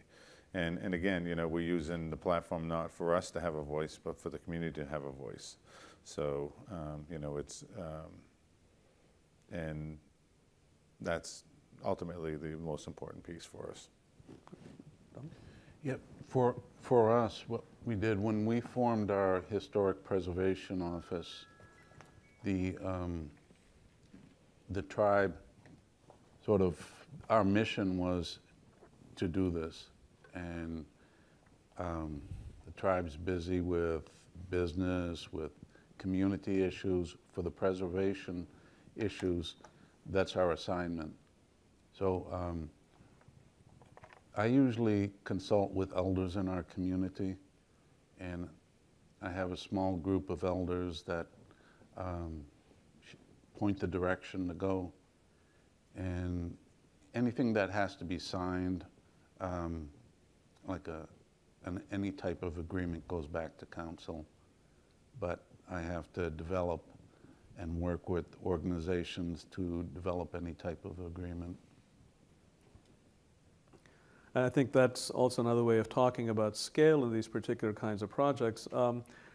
We're the anti-DPLA in that case. We're not working at this mass scale. We're working at individual We're not level. we're not against. The non-DPLA, sorry. Semantics will trip us up every They're time. They're recording. Yeah, of course they are. Hi. Hello, DPLA. The point being that, again, each of these is it's a case-by-case basis, right? It's not mass digitization just for the sake of mass digitization. Were it were the case, that would be great. But every individual community has cultural protocols which are internally vetted and then passed out to us, right? It's not something, again, as very carefully the way in which Jane and Kim and Donald and James have talked about this, it's all the negotiated moment. And we're privileged and proud to be part of that negotiation. And I'll say from our end, we get, coming through our support desk on our site every day, 90% comes from cultural preservation offices, archivists, librarians. That it's not their IT department making the decision what content management system they should use, because yes, it is a content management system, but it's but it's not. It's not like making the choice to use Content DM that the IT people get together and make. And so we get down the line, we get their IT departments involved, but it's rare. It has happened, but it's rare that we get contacted by an IT department or something with those more sort of standards-based questions. It's really word of mouth, and that's and it has really sort of taken off in the last few years. But that really is how it's been for us. Any other hands out there? Yes, Mary?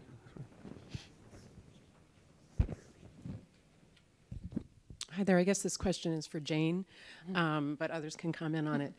What are the training needs for people in institutions for this kind of work to take place? That's a very good question, Mary. I mean, the kind of the first training needs are around recognizing those histories of collection. So there's an educational training need on just kind of one level. And then, I mean, I think the Library of Congress kind of proof of concept has been a really good example for thinking about what the different kinds of training needs are in terms of thinking about implementation. What does it take to work with the community? What kind of time period needs to exist? Also, what are the questions of copyright that arise in each kind of collection? Understanding what those questions are about are also a training need, partly because it's not necessarily clear, or people haven't necessarily been thinking about what those copyright questions are that either allow the circulation of material or actually close down the circulation of material. So that's kind of at least one point. There's also training needs around recognizing how to work with communities, and that's a time-based project and a relationship-based project, and things don't happen instantly. So there's kind of a sense of what kind of temporal limits of a project need to also be in place. Training in terms of implementing the labels, it's not that difficult at all. But there has to be the conversations between different sections of the institution so that they're in conversation with each other in order to make that happen as well. And actually, maybe Nikki, you could actually speak a little bit to that. I think that would be great, if you wouldn't mind. Yes. Looking at actual Nikki. technical implementation. Hi. Speak to which element in particular? Because there are several. I think the sort of meta-technical implementation, all those meetings we had, like where it would go in your content management system, because it's indigenous to MUKADO. If you get MUKADO, you get the TK labels. It's like a 2-for-1. But if you have a different content management system. Right. So there was lots of discussion about how big will the label be, where will it display, and all of those are still open questions, so nothing's been finalized. But yeah, I mean, we have certain technical limitations like anybody else with the system that, if you put something in this field, it's going to display at the bottom, because that's what we do with all the other zillions of records we have in our catalog. So yeah, we're talking about how to work that out. I think your question about training is really good. I think I want to just add that one of my initial concerns, and I was getting it from others, was, well, how are you going to navigate this once they're on to the next project and you're stuck, figuring out how to disputed issues around takedown or changing labels. And you made the point, Jane, that we're front loading this, right? Like we're doing all this engagement up front so that theoretically, this has been really worked out. And so that was a real turning point for me with this, where I got my head around it more. So. And I guess the training, just in the particular example of the Library of Congress, is that there's a conversation that's being had not just between Nikki and Jane and Kim and the community and myself going out to on site visits, but also Maggie Cruzy, who is on the cataloging staff here, but also our Project One team, which is which provides the access point for all of our public-facing portals. So that's a lot of move, and Office of General Counsel, who's talking precisely about rights issues. So the training then is not, I'm not sure training is perhaps the right word for it, but you better be trained to be having a lot of conversations among and between your people at the institutional level. So that's something which doesn't force you to talk to each other, but it just makes conversation and the project outcome a lot smoother if you have people who are talking to each other and not in these legendary silos which we always hear about within institutions. Sorry, Nikki. Well, I mean, to the library's credit, we took this to the powers that be who govern the web, and they were very receptive. I mean, there was lots of talk about we want to keep it a pilot, we want to put certain boundaries around it, but they were hip to the need, and they knew we needed to do something, and so kudos to us on that in that regard.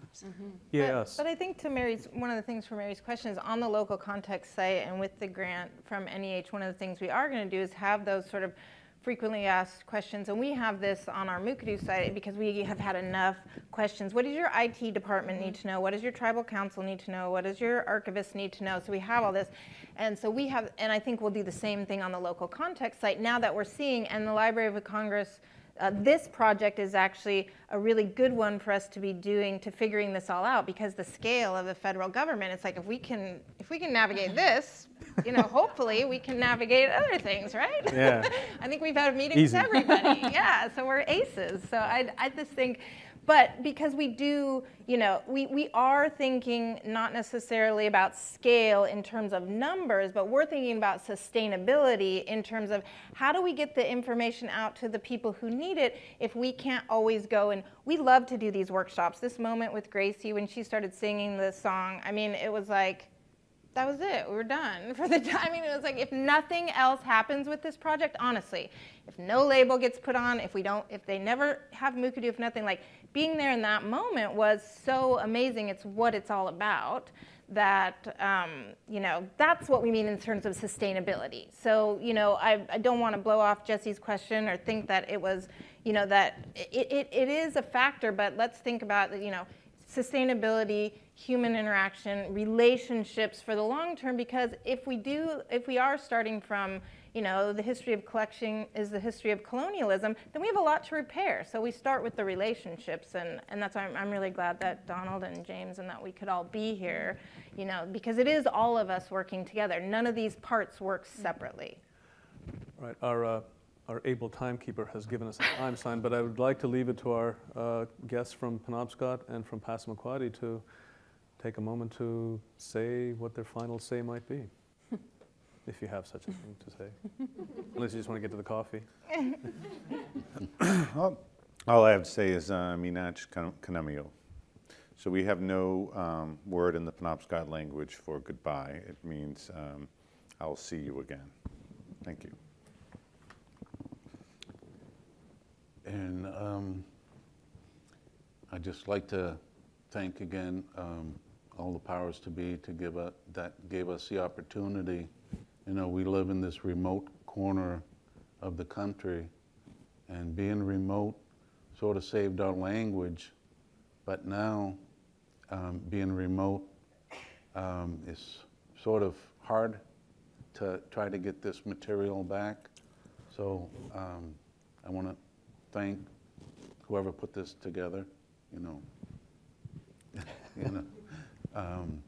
for helping us, because this is going to bring the energy back into our community that's really needed right at this time.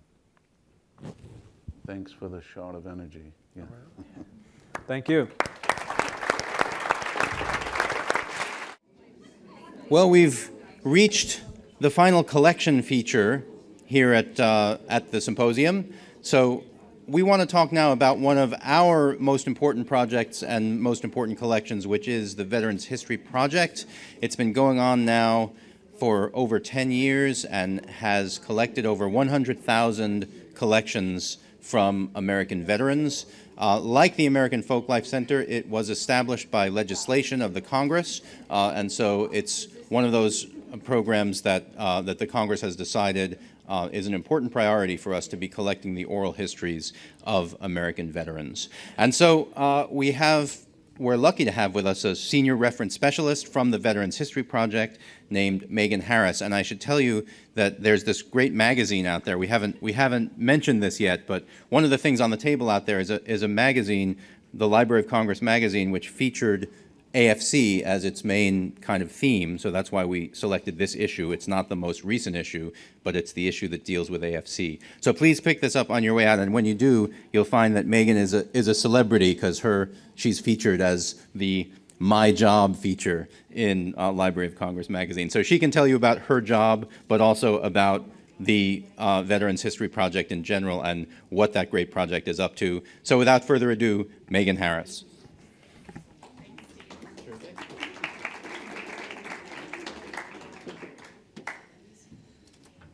Hi, everyone. Thanks so much for attending today. So my plan for the next 10 to 15 minutes or so is to give you a little bit of a brief overview of the Veterans History Project, and then also talk specifically about the reference and research end of things, because that's my little sphere of influence or piece of the pie, so to speak. And then also talk about a few of our recent acquisitions that have come in the last year or so, some of the most really intriguing and interesting things that we've had come through the door.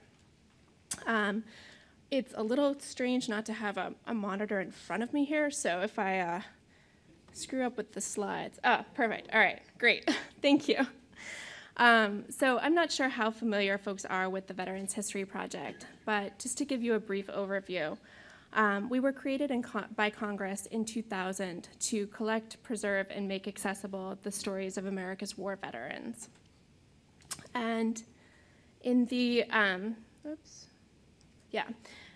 in the 15 years since we've been around, we've collected material relating to over 100,000 different veterans. In addition to oral histories, we also collect other items that help to tell a veteran's story. Things like original letters, diaries, journals, photographs, memoirs, military papers, two-dimensional pieces of artwork, essentially everything but three-dimensional artifacts that would explain a veteran's experience and their story. And we organize material under each individual veteran's name. So when I speak of a collection, that might refer to a single oral history, or it might refer to an oral history and 5 original photographs, or 50 letters, or a 200-page memoir, or even something like 500 or 1,000 letters. So our collections really vary in terms of size, but all of them relate back to that individual veteran's story. So in terms of how this material comes to be here, we essentially ask the general public to become folklife practitioners and to go out into their community, or maybe even just out into their own family, and interview the veteran in their life. And the project is really set up with the idea that anyone can participate in the project, that you don't have to have any sort of background in oral history interviewing or folklife or journalism or interviewing, that anyone can take part and sit down with a veteran and our field kit and go through the process of either conducting an interview or documenting that veteran's story in another way, and then submit it here to the library to be archived. We provide veterans and interviewers with a field kit that has a list of suggested questions and all of the paperwork, all of the release forms that they would need to participate. And so using that field kit and then drawing on the expertise of our staff if they need to, they simply conduct the interview and send it in here to Veterans History Project to be archived. We have collections that are donated by individuals, folks who just maybe only want to interview their relative or their next door neighbor or their postman.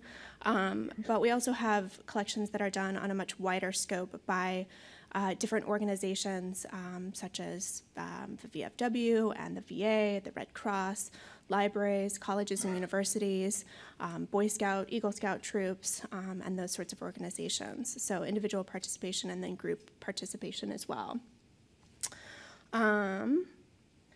So the goal of our project is really to document the experience of war. And we take a very folklife-oriented take on that. We consider ourselves a social or cultural history project and not a straight military history project. And our collections really bear out the focus that we have and the approach that we have. So in addition to providing information and testimony about more military-focused aspects, things like battles and campaigns and unit movements, conflicts, our collections also have a lot to do with things like military traditions and folklore. One of the pictures I included here was of a crossing the line ceremony, which is a naval tradition that involves costumes and role-playing, and it's a fantastic military tradition that a lot of our naval collections discuss. I included another picture here. It's a little hard to see, of a veteran eating some canned peaches that were in his ration.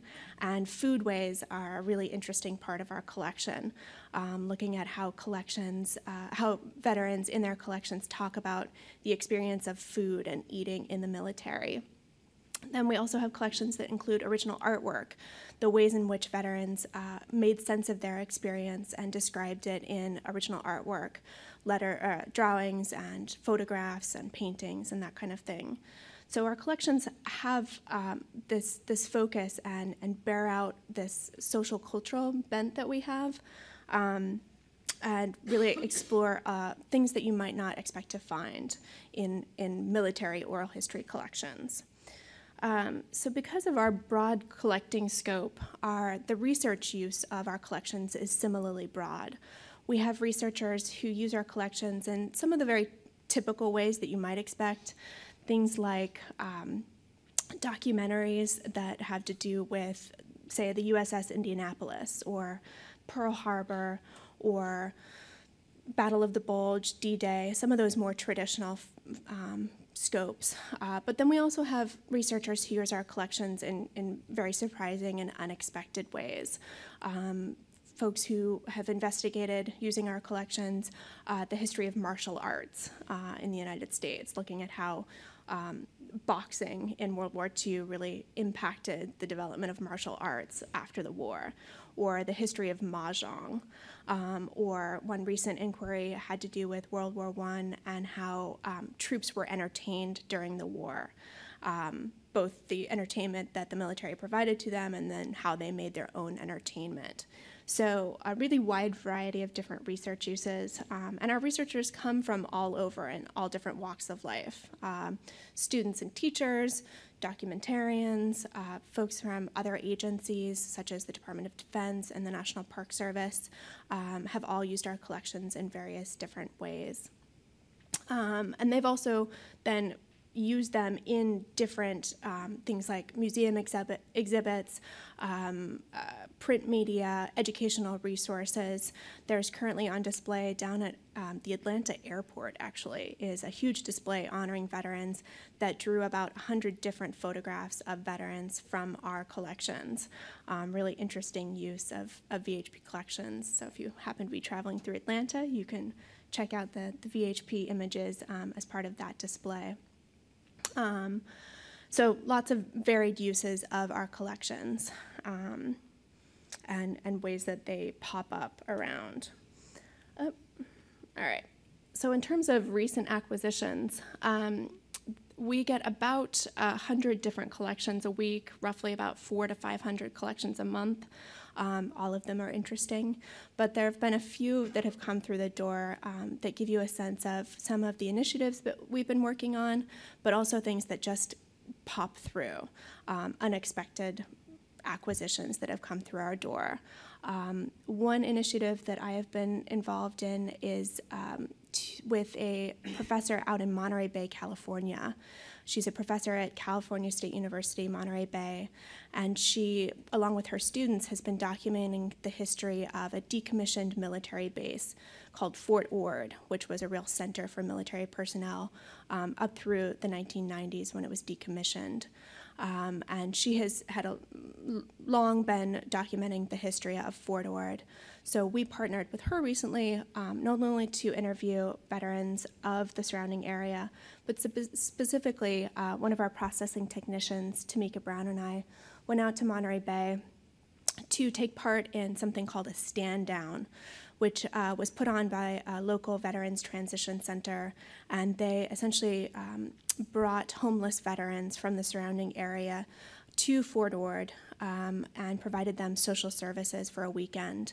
And we went out there to help facilitate not only interviewing veterans, homeless veterans who were being provided services, but also some of the volunteers who were supporting the efforts. And that garnered around 40 different oral histories, not only of the homeless veterans, but also of the volunteers. And it was a really wonderful example of something out of the ordinary that also speaks to and helps document the stories of a very underserved, underdocumented population demographic, which is homeless veterans. So it's a really unique set of collections that came out of that initiative. We had a couple of different diary collections come through the door recently.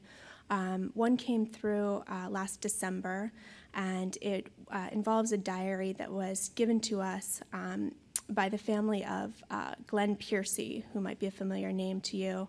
He's a wonderful civil rights era photograph collection that's part of the American Folklife Center.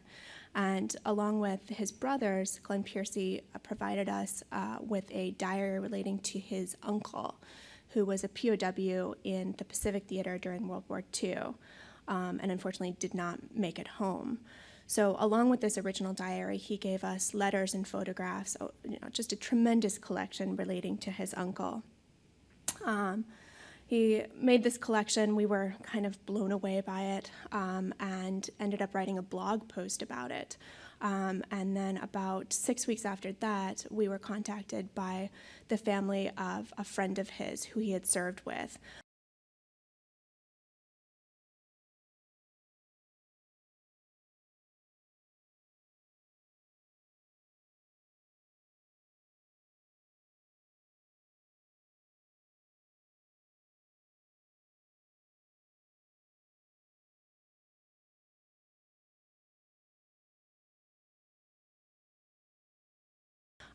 Who volunteered that their family also had an original diary.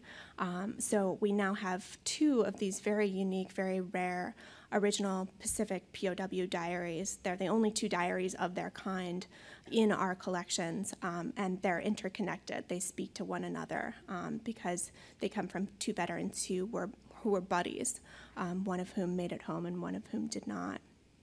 So that was a really amazing, both of those acquisitions were really interesting, really wonderful acquisitions. We also have seen a real uptick in World War I collections coming through our door. You might think that with the demise of the actual World War I generation of soldiers who served in the war, that we wouldn't see any more of those collections. But in fact, we've seen a definite steady uptick in our World War I collections coming through the door. Mainly things like correspondence collections and photograph collections, including one really notable collection that came from someone who served with a well-known unit called the Lost Battalion, well-known, infamous for the losses that they incurred during one particular battle. And this, you probably can't tell at all from the PowerPoint, but the diary is quite lyrical, beautiful prose describing the veterans' experiences, training and then in combat. But it's most notable because it's written in teeny, tiny script. And it's essentially illegible at this point. It's almost as if the veteran had written it using a magnifying glass, even though I don't think that was the case. And it is just tremendous. And it was also transcribed in the 1930s, so we have a full transcript of it, in addition to having the original, which was donated by the veteran's grandson. So that has been one of our most notable World War I collections. We've had a lot of researchers come through recently looking at our World War I material, and a lot of it will be incorporated into the library's World War I exhibition next year. So that's sort of a very brief, very quick, me talking really fast about the Veterans History Project. But I'm glad to answer any questions if we have any time. No questions, no time. All right. Feel free to email me. I'm glad to answer any questions you might have about VHP and our collections, scope, using the collections for your own research, or anything to do with that. So thank you very much.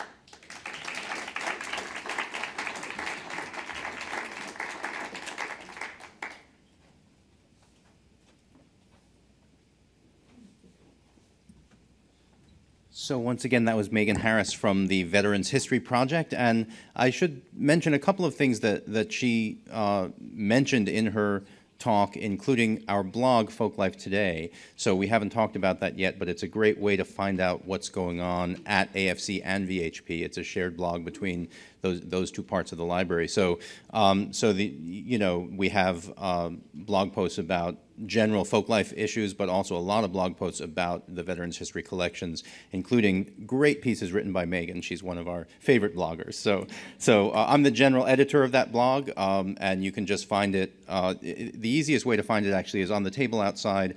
There are bookmarks for the Folklife Center, one of which is specifically says Folklife Today on it. So look for that one, and you'll find all the information on there. So now we're going to continue and wrap up the whole symposium, because we have with us a great speaker and a great thinker, a great brain, who has been part of the Folklife Center for a long time. So Tom Rankin has been associated with the Folklife Center in various ways, including as a field worker in our field projects, but most recently as a member of our Board of Trustees and as a chair of our Board of Trustees for some years. Tom has also been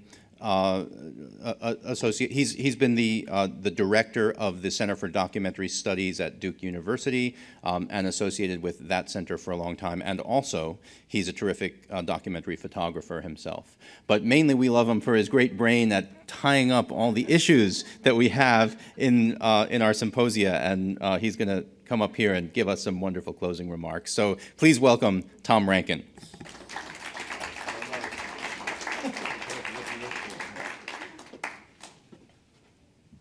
Well, subtract the hyperbole there, and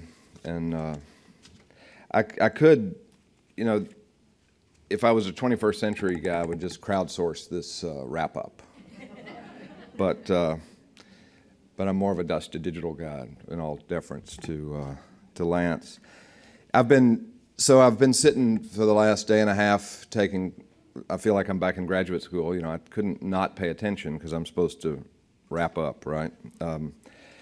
Which is a good exercise, but I'm not sure I can do justice to what's come before, or to Steve's notion that I'm a good thinker. But I'm going to try to say a few things. It's so interesting to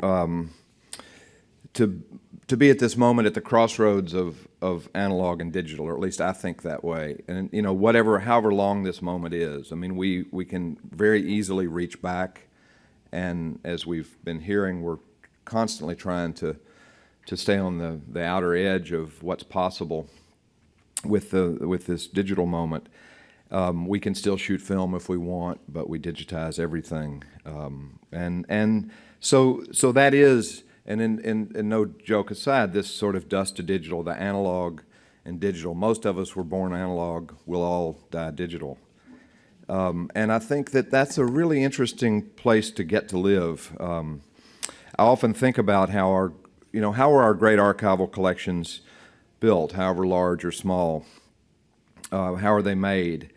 Whose act and whose intent brought them together? And I think this notion of intent that came up a lot is key. We find many documentary collections that had their origins in just moments of impulse and chance and kind of a daring.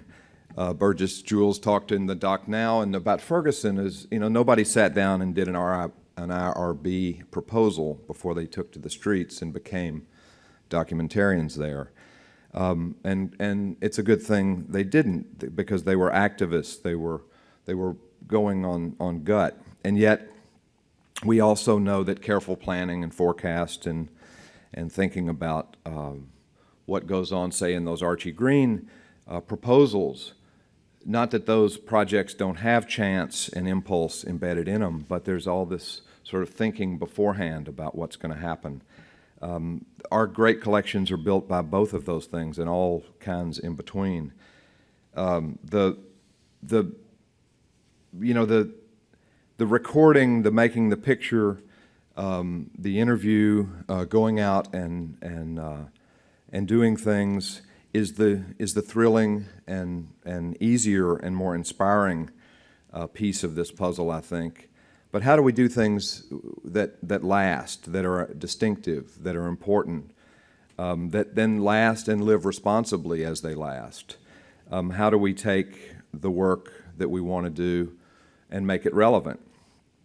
And then accessible and enduring for others, and again with this whole notion that the history of doing so much of this is the history of colonialism, or the history of having the equipment, and therefore you get to tell the story because you happen to be able to afford the thing, the piece of equipment. The discussions of the last day and a half have been so clearly to me about intent, and the deliberate understanding of goals and intent that we see when we start talking about how we should document the web. Probably an area that I know the least about, and was finding myself most sort of engaged with, because it's humbling to even think about what should we preserve from that whole world. I was struck in those presentations by the more the world is virtual, and I realize these words, at least in the academy, are really contested. Virtual, and I'll put it aside, actual. But the more the world is virtual, and the more we understand the web to be that virtual world, the more it may call forth some of the old verities of the actual to work in it, the local, the placed. When talking about the Ferguson collection, we heard that it became most understood and most useful to hear the people who made the work that ended up in the tweets talk about making the work that ended up in the tweets. The actual grounded the virtual. That, if I talk too much about that, I would begin to sound like a kind of a Luddite, but I think there's some truth there. Or when we hear about vaccines, doing work online about sort of vaccination feelings in northeastern North Carolina, without the actual interviews of people, what sense does any of that make? How do we get to context without some of those older approaches? Let me take my watch off so I keep track of this. Just as we have and should probably forever ponder what right we might have to go in somebody's backyard and take a photograph. When Montana Miller's talking about the web, she's talking about it as a similar tender ethical space that requires us to think of it not just as a virtual landscape, but maybe as something a little more actual. Those are complicated things, but I think the way that ethics is central to all of it comes really clear, and we may see it more clearly when we look at something that we think of as so virtual. I think that thinking about working in those spaces may require us simply to double down on the essential notions of the old. The survey projects, I'm so intrigued to hear Alan and Carl and others talk about sort of the origins of the survey projects. Not that they know themselves where all the influences came from, where all the water of that confluence came for them to think about photography and recording, and what influence was the FSA and so on, and building of these teams. But to hear that and to get a sense of that kind of contextual information, also to see how often they photographed the doing, and that word reflexive. They were meta before meta was cool, to paraphrase a country song. And why they did it, who knows? Were they doing it so they could come back here and show people at the library that they were actually working? Were they doing it so that because they were looking forward? Were they doing it because they noticed in the FSA there were a few pictures like that and they were really intriguing? Who knows? But I think it allows us to engage with the process in a way that just gets us talking just like I'm talking now, and to think about it, and to think about what it means to be there and to do those kinds of work. When the Eilers talked about standing in the same place, two photographers standing in the same place, taking pictures of the same thing, but very different pictures, is an interesting story, but it's a much larger metaphor of what it means to think about how to build documentary collections. Two people who happen to be married but who see things very differently, two photographs building teams, getting different points of view on the same story, understanding that, of course, there's no one version of any story, there's no one photograph of anything, to really humble us to understand that these artifacts we create are impotent, even as they are powerful. We live in a moment where sort of gated property has never been more important to people, physical and intellectual.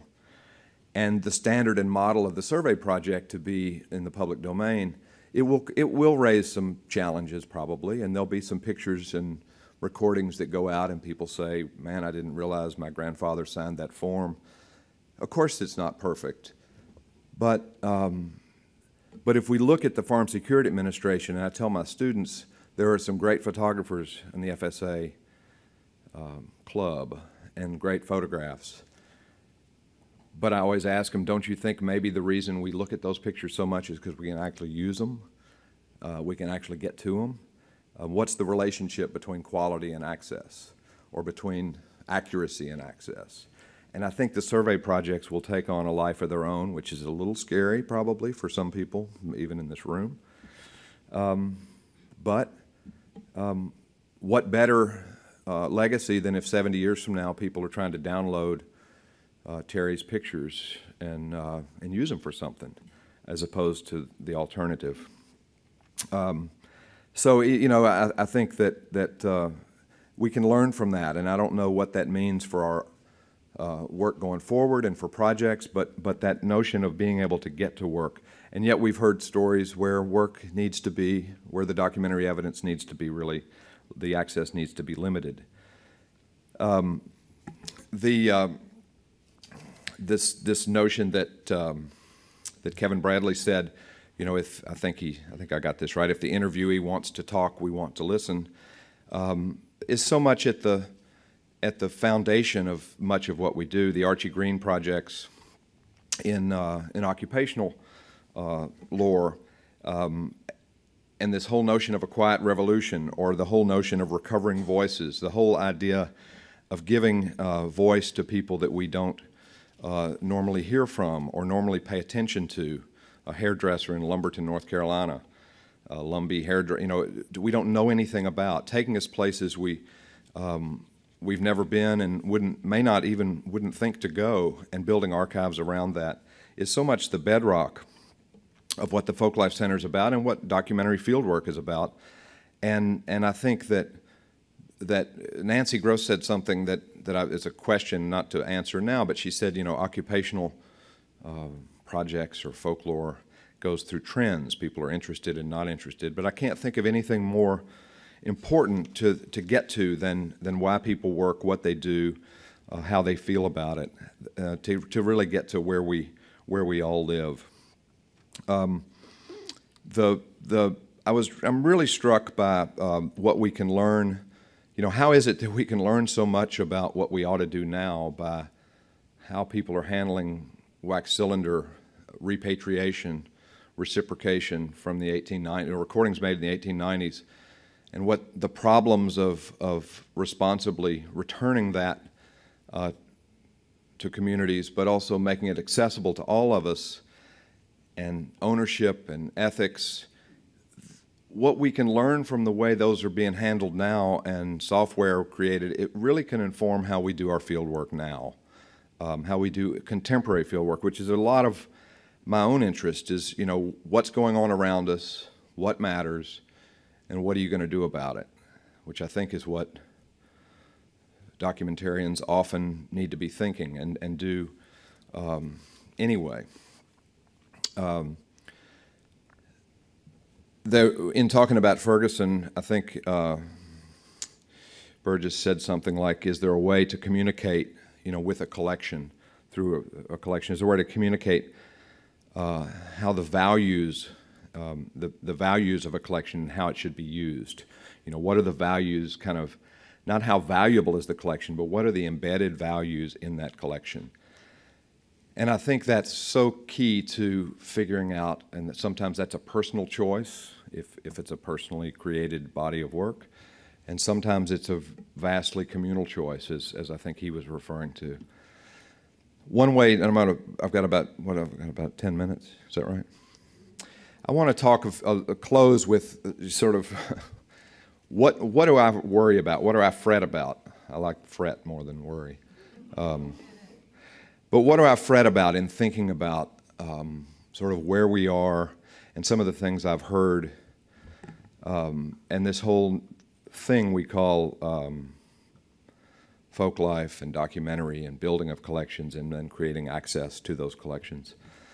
And one of the things I kind of, and fret is not as bad as worry, so don't worry. One of the things is just the sheer abundance and excess of documentation of today that calls for even more skills of discernment, of intent, of point of view, of kind of vision. You know, the word of the decade talked about by everybody is this word curation, which both is, I find, another way to sort of build walls. I mean, it sounds so important that we curate our Facebook page, but this notion of curation, of what matters and what doesn't. And so while we can sort of rejoice at the fact that everybody in this room at this moment could take a picture of something simultaneously or make a recording, or you know, is there a way in which that fact, that mere fact, makes us less discerning, less intentional, and gives us less of a purpose in what we're going to, if all is recorded, then why record anything? And if all is, we're probably being recorded by something anyway. And so what is it we want to record and why? And in some ways, that fact that anything can be done and that everybody has a camera in every community at any moment, you're not going to be the first one with the camera at a scene. So what do you want to do about the fact that you can make a picture? And how deep do you want to go? In some ways, it liberates us from doing surveys. I don't mean that literally, survey projects, but it liberates us from having to go far and wide, because there's people out there far and wide that can do it with their equipment, with their ideas. I also fret about this notion of what will last. Doug Boyd very eloquently told about the challenges just of preservation and access of something as simple as a cardboard box full of cassette tapes, analog tapes, you know, whether to transcribe or not, how long it takes to digitize, all those kinds of things. And so when you add to that the great proliferation of expressive material that, that digital technology brings, and there are projects that have sort of, like StoryCorps, that sort of anticipate that and wire it in. But there are other times and there are other places where that's not really possible. So the robust proliferation creates a real problem of preservation and privilege and perpetual care, that term that they use in the cemeteries, but is just as relevant to what we do. You know, how do small grassroots community-based organizations or institutions, or families for that matter, care for and ensure the lasting existence of everyday digital documents? The answer I often get is the cloud, which is, you know, if you think about it as a metaphor, is really not much of an answer. But it is somewhat of an answer, I guess. But those digital documents won't fit in a shoebox under the bed or the corner of a public library where maybe those Penobscot photographs were that are now being reintroduced to the community and the metadata gotten from community engagement. Digital files don't wait patiently to be restored like glass plate negatives or 35 millimeter film or 16 millimeter motion picture film or wax cylinders, I mean. The preservation clock begins almost at the moment of conception of the image. And I worry about that. I worry about it because I care about what lasts. We regularly intervene into work to reframe and reclaim and reaffirm ownership, but if things don't last, it's very hard to do. It's very hard to build that reciprocal loop that the Cylinder Project has been doing for quite a number of years in different ways if we don't have the cylinders. So I worry about that, and I also worry about the you know, not to. I've got 2 minutes, so you know, and 140 characters, right? No, not to worry about, not to make light of Twitter or posting, but posting is not a destination, and neither is sort of simply mining the web. It has to be done with this notions of intent, so I think that when I talk about Fred, I want our work to be distinctive, and because it is so fragile, I want us to understand how fragile it is, and that alone should make us take it even more seriously, and I think it does, and I think that's one of the things we've heard today and yesterday, is the fragility of this material and of the ideas and of the emotions and of the ethics is what calls us back and makes it something we're drawn to do. And we should understand that and play on that, work on that. Eudora Welty said about her own photographs, if exposure is essential, still more so is the reflection. And I think it's really the reflection, a lot of what we've been talking about. And you know, how do we want to reflect on work? How does work reflect on us? How can we see ourselves in that reflection? And how can we see ourselves with other people in that reflection? It's easier than ever to make the exposure, but what are we going to do about it after that? And how are we going to care for it? How are we going to make it relevant?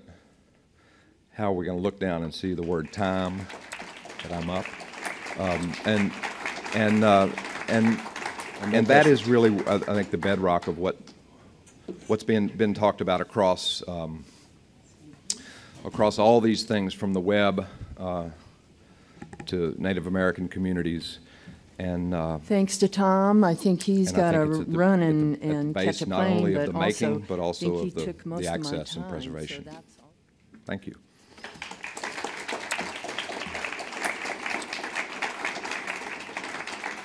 And no questions. Thanks to Tom, I think he's got to run and catch a plane, but also I think he took most of my time, so that was a good thing, because well, here we are. We are at the end of this event, and as someone said earlier, I'm not going to say goodbye, but we will see you again. And in fact, I do want to invite everyone here, if you are going to be around this afternoon, to please come by the American Folklife Center. We are in the building across the street, in the Jefferson building. Staff would love to see you this afternoon. We'd love to show you around, show you our collections. So come and hang out with us. I also want to say, please pick up materials as you're leaving. If there is certainly Folklife and Fieldwork, if you want some copies of that, we would love for you to take that back to where you're going. And also just a reminder that this has been videotaped, and it will make its way onto our website in the near future, not immediately, but soon. And finally, just a sincere, heartfelt thank you to all of you. There was so much great dialogue here. I think as several people commented, and certainly as Tom commented, a lot of the issues are about access, but I think we definitely got to see that a lot of the work that we're doing right now is revisiting some of the work from before, and these things aren't, just massively or harkening back to somebody talking about scale and time and slow archiving. I think we're probably the personification of slow archiving, but I think the last panel especially, looking at how long that material has been around, for centuries in the community, how the documentation has evolved, how its care has evolved, how the ideas about access have evolved, and how it is being reimagined now, and how it will be reimagined 40 years from now. It's a very humbling thing, and I think perhaps some of what I've picked up today and yesterday is about kind of right-sized access. I think we have many different projects here. They all demand different care, different approaches, different solutions about how we can make this material available, how we can get people to engage with it going forward. And you've given us a lot to think about. There's such incredible innovation going on, and we look forward to having continued dialogue with everyone. And so please keep in touch, and thank you so much once again, and thank you for enjoying this moment and talking about the work that we're doing for the last 40 years and for the next 40 years. So go forth. Thank you. This has been a presentation of the Library of Congress. Visit us at loc.gov.